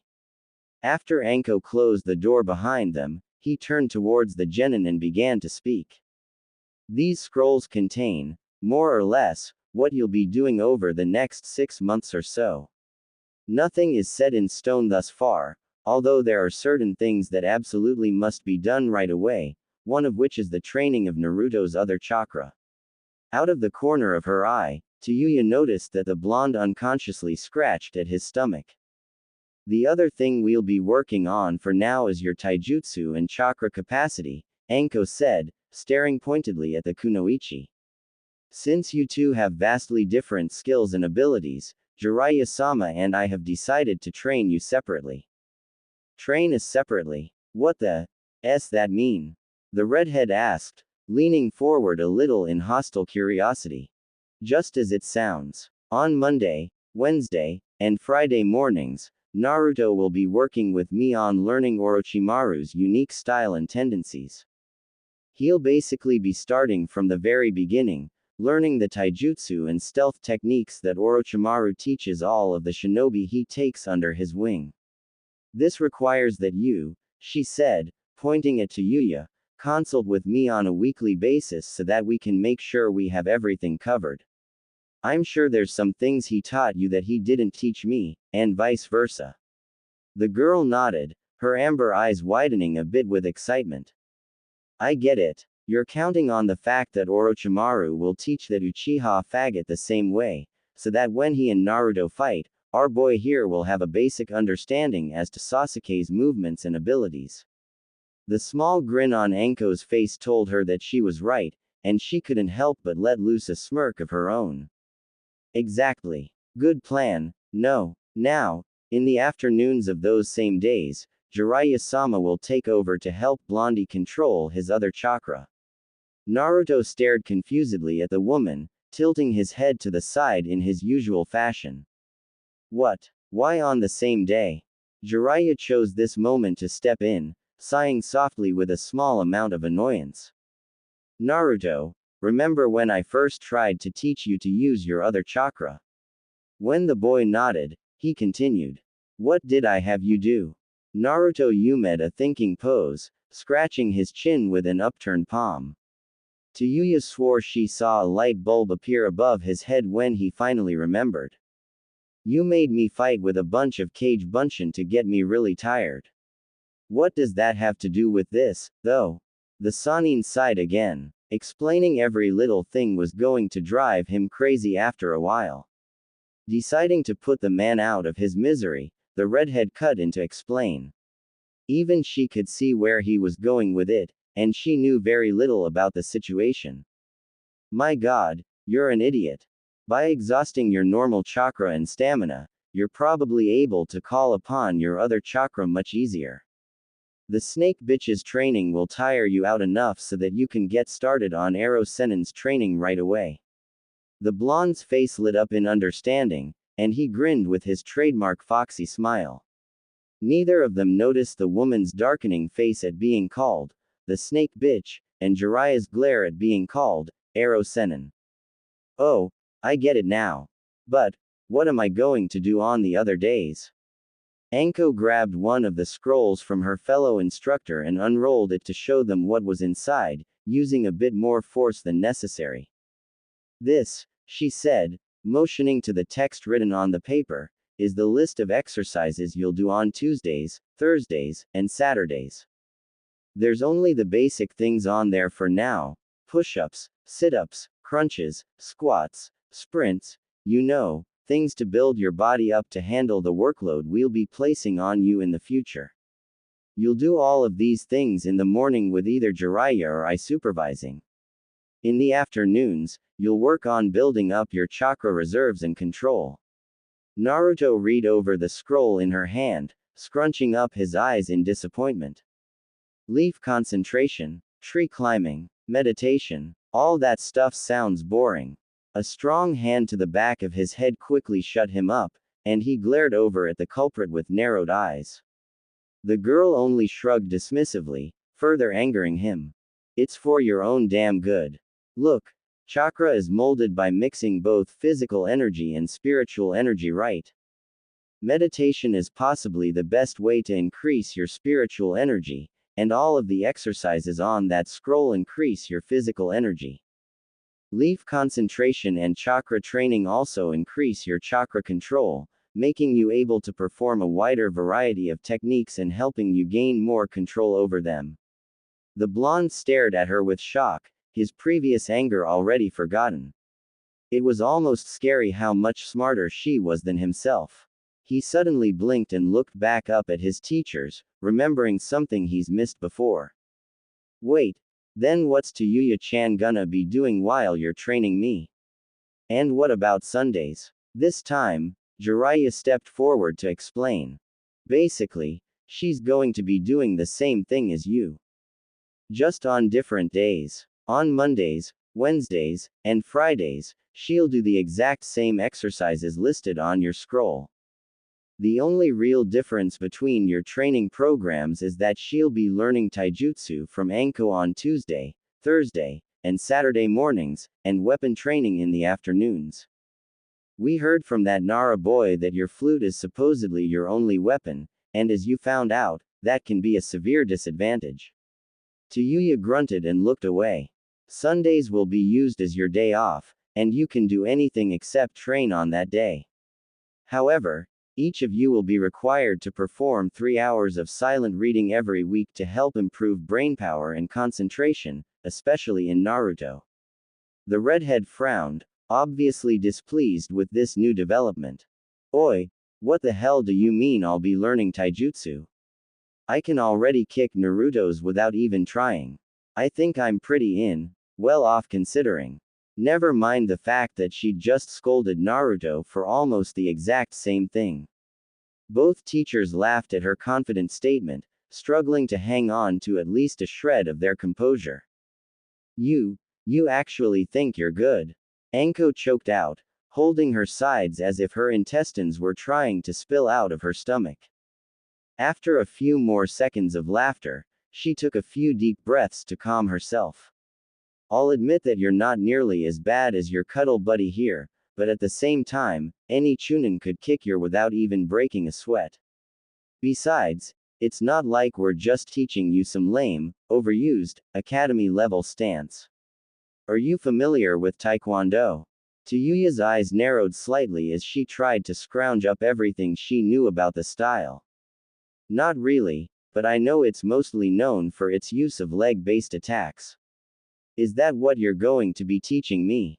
The purple-haired Junin nodded, a maniacal grin still plastered on her face. Although I can't claim to be a master in the style, I studied it for a good 5 years. I can get you pretty far as I am now, but I'll have to hand you off to someone else once you learn everything that I know. The redhead frowned a bit, staring up at the woman curiously. But why Taekwondo? Why not Jiu-Jitsu? Or Muay Thai? The main reason is because it suits you best. In your spar with Naru-chan, I noticed that your punches barely had an effect on him. In order for you to fight on par with sturdy guys like him, you'll need much more strength than your fists will be able to provide. As you probably know, the leg has much greater reach and power, and you'll also be able to keep your hands free in order to use your other techniques.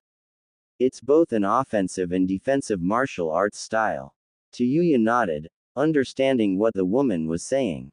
It did sound like a good idea, and even she had to admit that her punches were pretty pathetic when compared to her former teammates. Fine, that's not such a bad plan. But, I didn't notice any mention of ninjutsu or genjutsu. What gives? She asked, glaring at both adults. Jiraiya shrugged lightly at the question. Like we said in the beginning, this plan is only for the first 6 months or so. We'll get into that stuff after you build up a substantial amount of chakra reserves. Which reminds me, you're not allowed to use any genjutsu or ninjutsu without our permission, or unless you happen to encounter an enemy that you can't defeat with taijutsu alone. The genin visibly gawked at the man.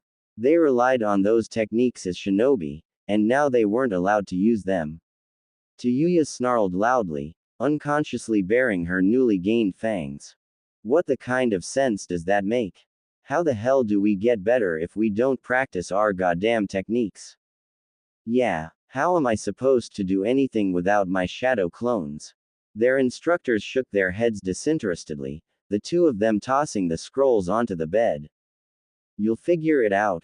Besides, it's not like you can't ever use them again. Half a year tops. With that, Anko waltzed out of the room. Later, Chibis, I'll be back a little late, but that doesn't mean you can just do whatever you want. The Hokage would have my head if you two made a baby during the trip. Her evil cackling could be heard all the way down the hall, much to the chagrin of the genin. Jiraiya too chuckled heartily at the insinuation, earning him embered glares from his students. What? You have to admit, it was pretty funny. When their expressions didn't change, he shrugged again and tossed what looked like a couple of huge rubber bands on the bed along with the scrolls. You'll need those for your training, too. They're resistance bands, and they're pretty useful for targeting specific muscle groups when exercising. Give 'em a try when you get the chance. Oh, and don't stay up too late, we're leaving at 8 in the morning. He too exited the room, leaving the teens alone on the queen-sized bed. As soon as he left, Tayuya turned to Naruto with a fervently heated glare, remembering something that had been in the back of her mind all day. She hadn't much of a chance to bring it up since she was trying to manage his finances and figure out what to buy, but now that they were alone, she intended to fully bestow her punishment on the oblivious blonde. Naruto. Sensing her anger, he shuffled away from the redhead. What? You didn't use the shit I taught you in our spar. Why? Although her voice was cool and collected, her face was a different story. Her amber eyes seemed to be glowing with raw fury, and her mouth was pulled into a tight knot. Gulping loudly, Naruto smiled as best he could, remembering reading in a book somewhere that a smile often diffused troublesome situations. Well, I kind of forgot. Noticing the subtle grinding of her teeth, he quickly elaborated on his statement. I mean, because we were in the heat of battle and I haven't really used the taijutsu in a real fight, so. Tayuya hung her head, sighing loudly as she did so. Listening to his explanation, she realized that she really couldn't blame him for forgetting. They hadn't trained in over a week because of everything that had happened, and she knew firsthand how easy it was to revert to old habits when caught up in the moment. You're not lying to me, are you? She asked, most of her earlier malice already drained from her system. Naruto quickly shook his head, eyes opening wider in fear. And no, of course not. He couldn't tell her that he was worried about her, or that he purposefully neglected to use what she taught him. He couldn't tell her that he'd never forgive himself if he hurt her. The girl slowly nodded her head, seemingly satisfied with his answer. Good. Suddenly feeling very awkward alone with her teammate, Tayuya hopped up onto her feet to head back to her room, grabbing her scroll and elastic bands to take with her. Where are you going? Naruto asked, unconsciously sticking out his lower lip. To be honest, he'd wanted to hang out with the girl for a little longer. This was the first time a person had willingly spent the entire day with him, and he wasn't quite ready for it to end yet. She glanced at him from over her shoulder, hiding her annoyed frown from view. To take a bath. Don't even think about peeking, or I'll slice your underdeveloped tiny balls off at the inseam. Satisfied that she'd gotten her point across, she noticed that he'd turned a shade paler. She slipped out of the doorway to take her well-deserved dip in the hot springs. As soon as she reached her own room, the girl quickly undressed and tossed her clothes onto her bed, hurriedly changing into the white yukata she'd slept in the night before. Oddly enough, it still smelled like Naruto. Her feet were a blur as she once again hopped down the steps of the large building, and she pushed open the tall wooden gate of the women's hot springs. To her relief, there were only 2 other people currently relaxing in the small enclosure. One of the women looked to be around 40 or 50 judging by the small wrinkles around her eyes and mouth. Her long black hair shimmered in the dim sunlight, and glancing at her own light red hair, Tayuya almost wished that hers could do the same. The second woman looked to be at least 60 or so if her graying hairs were any indication. Most of her shiny light brown hair was neatly fixed up into a bun, but a few strands still managed to escape and frame her face. Her eyes were closed as she leaned back against the rock, and it wasn't until the genin had entered the water that the women turned to look at her. Oh, look, mother. We've got a young one this time. The black-haired woman exclaimed, eyes wide and shining with excitement. Tayuya was immediately put off by the exuberant reaction, and her body slipped into the familiar tightness that was only OCIATED with shinobi. Now that she looked a little closer, the woman seemed somewhat familiar. Not wanting to seem overly rude, she nodded in the women's direction. To her surprise, the younger woman waded over to sit right next to her, only a few inches away from invading her personal space. She studied the redhead curiously through the steam, eyes opening wide after a couple of quiet seconds. Mother. See. This is the girl I was talking about earlier. Tayuya blinked in confusion. Although she certainly looked familiar, she was positive that she hadn't met the woman. Her memory wasn't that bad. Do I know you? She asked, sounding a little more blunt than she meant to. Ah, how rude of me. My name is Sakino, but you can just call me Tasuki if you'd like. I work the early morning and night shifts at this hotel. My mother, she explained, nodding towards the older woman still relaxing against the rock, owns this place. The redhead nodded slowly, suddenly remembering exactly where she'd seen her. It was the same lady who'd given her that annoyingly knowing smile just that morning. Oh, yeah, you. She subtly edged away from the woman, suddenly feeling very uncomfortable in her presence. She never did like the nosy or gossiping type of females, she killed them first if she could, and judging by the mischievous smirk that was spreading across the hotel clerk's face, she was intending to poke her nose where it didn't belong.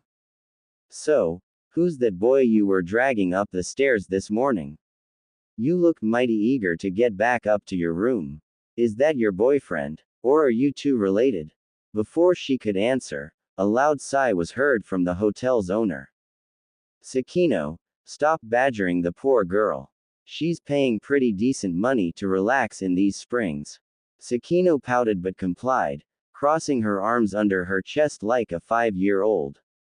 The genin refused to acknowledge the fact that it made the woman's chest seem bigger than it already was. You never let me have any fun. Here I was just trying to help a customer out, and you have to butt into my business. Tayuya almost laughed at the irony. I was just going to share a few beauty tips with her, I swear. She turned her attention back to the kunoichi, almost as if she'd forgotten her mother's warning. Anyway, if you want to keep a guy like him interested, you're going to have to put more effort into your appearance. Feeling slightly insulted, the genin frowned deeply and narrowed her eyes at the clerk. What the s that supposed to mean? She asked, her body unconsciously tensing up. Sensing the girl's anger, Sakino raised a placating hand to calm the girl down. I'm not trying to be cruel, but quite frankly, your hair sucks. It's limp, disorderly, and more likely than not, full of knots. The woman giggled slightly at the small pun. Hold on, I'll be right back. With a speed belying her age, she hopped out of the hot springs and disappeared into the tiny wooden changing room near the gated entrance. The hotel owner turned her head to look at Tayuya with a mildly amused and apologetic smile. Run while you still can. She whispered, loud enough for her daughter to hear it. Sakino frowned at her mother as she emerged from the small building, and with a towel thankfully wrapped around her body, she sat on the rock next to Tayuya. Haha. Very funny, mother. I'll have you know that I am an excellent hairstylist. How do you think I got my hair this shiny? The woman exclaimed, holding up what looked like a bath set. Tayuya snorted and sunk deeper into the soothing hot water of the springs. Don't give a shit, she mumbled, closing her eyes. The feel of someone touching her hair caused her to freeze for a moment, and she jumped forward to get out of the woman's reach. Her eyes were wild with rage, and she wrapped her arms around her body to protect what little modesty she had. What the you doing? The girl screeched, causing both women to jump in surprise. It was a much stronger reaction than either of them had expected, and looking at the girl's fearful and angry face tugged at something in their hearts. Relax, dear, I'm just going to wash your hair for you. Think of it as a complimentary service that we offer here. Tayuya calmed down a bit at her words, releasing some of the heavy tension that was both common and necessary for a shinobi. While she made a point to never trust strangers, there's something oddly comforting about the older women. Plus, even she had to admit that her hair was a little more out of control than usual. It was obvious enough at first glance to see that they weren't shinobi, and if they were using genjutsu to hide their appearance, she'd have known before she even entered the springs. She glared at both women one more time before slowly wading over to her previous resting spot and leaning back against the smooth stones of the spring. Although her body remained on edge in case of an unexpected attack, she was able to relax her mind enough to let someone else touch her. Pleased, Sakino ran the comb through Tayuya's hair, every now and then stopping to force out a knot or mess of tangles. She couldn't see anything since the woman was behind her, but it certainly felt like she knew what she was doing. Her hands moved through the long, thick hair with practiced ease, and in a matter of minutes, she had the hair completely straight and smooth. Next, the hotel clerk dumped a generous amount of liquid onto the girl's hair. Whatever it was smelled sweet, and taking a deeper whiff of the substance, Tayuya was able to pinpoint a mix of strawberry, honey, and kiwi. Not a bad smell, although a little girly for her tastes.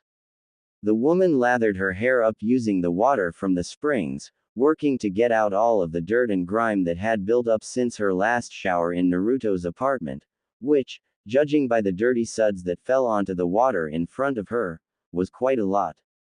Sakino dunked the girl's head under the water to rinse, and immediately set to work combing the hair once again. "Why are you doing this?" Tayuya questioned, asking what had been burning in her mind ever since the woman started. She wasn't used to random acts of kindness, but then again, she'd never exactly lived in the best of places. Sakino continued to comb through her hair, sighing slightly in response. No real reason, a mixture of boredom and curiosity mostly. The kunoichi lifted an eyebrow. Talking helped to ease her paranoia, so she didn't mind exchanging a few words with the older civilian. Curiosity. Although she couldn't see it, the hotel clerk grinned widely and nodded. To see how that boy of yours will react. If he doesn't notice at all, he's not worth your time. Okay. The redhead almost choked on her own saliva.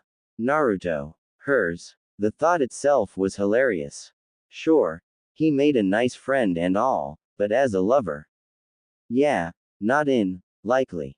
The hotel clerk finished combing Tayuya's hair and stood up, stretching a little to get some circulation in her tired hands and forearms. Just let it air dry when you're ready to get out, and it'll be nearly as shiny as mine. You can keep the shampoo and conditioner if you'd like, it's all yours. The woman laughed loudly, walking towards the exit. Unfortunately, my shift starts in 2 hours. Tell me how it goes. The genin watched amazed as the clerk simply waltzed out of the bath area and into the hotel, wearing nothing but a skimpy white towel over her mildly plump frame. She was gone before she even had the chance to utter a word of thanks, although she probably wouldn't have anyway. Tayuya absent-mindedly ran a hand through her freshly washed hair, testing to see how good of a job the woman had done. It certainly felt better than it had only 15 minutes before, and it almost felt like fine silk as it slid through her fingers. Despite herself, she couldn't wait to see how it turned out. I'm very sorry about my daughter, the older woman sighed, opening her eyes to look at the girl. Her husband wasn't exactly the kindest man in the world, and I'm being generous. She just doesn't want others' relations to fall apart like hers did, feeling as if it is her duty to protect the integrity and innocence of romance. Please understand her reasoning. The redhead blinked, but nodded. Although it was a little cruel, she couldn't give less of a about what had happened to her marriage in the past. It just wasn't in her nature to care about people she didn't know, though she was a little grateful for the free shampoo job, even if it had been somewhat against her will. Besides, it wasn't as if Sakino's intentions applied to her. Naruto would forever be a friend to her, and no amount of training or time spent together would change that. She could never bring him into her world. His future was too bright for her to up with her issues. She soaked in the bath for another hour before deciding to head back to her room. Her stomach was beginning to eat itself from the inside out, a feeling she'd become familiar with over the last week or so. Drying off as quickly as she could, Tayuya slipped the yukata back on over her body and bounded the stairs for the third time that day.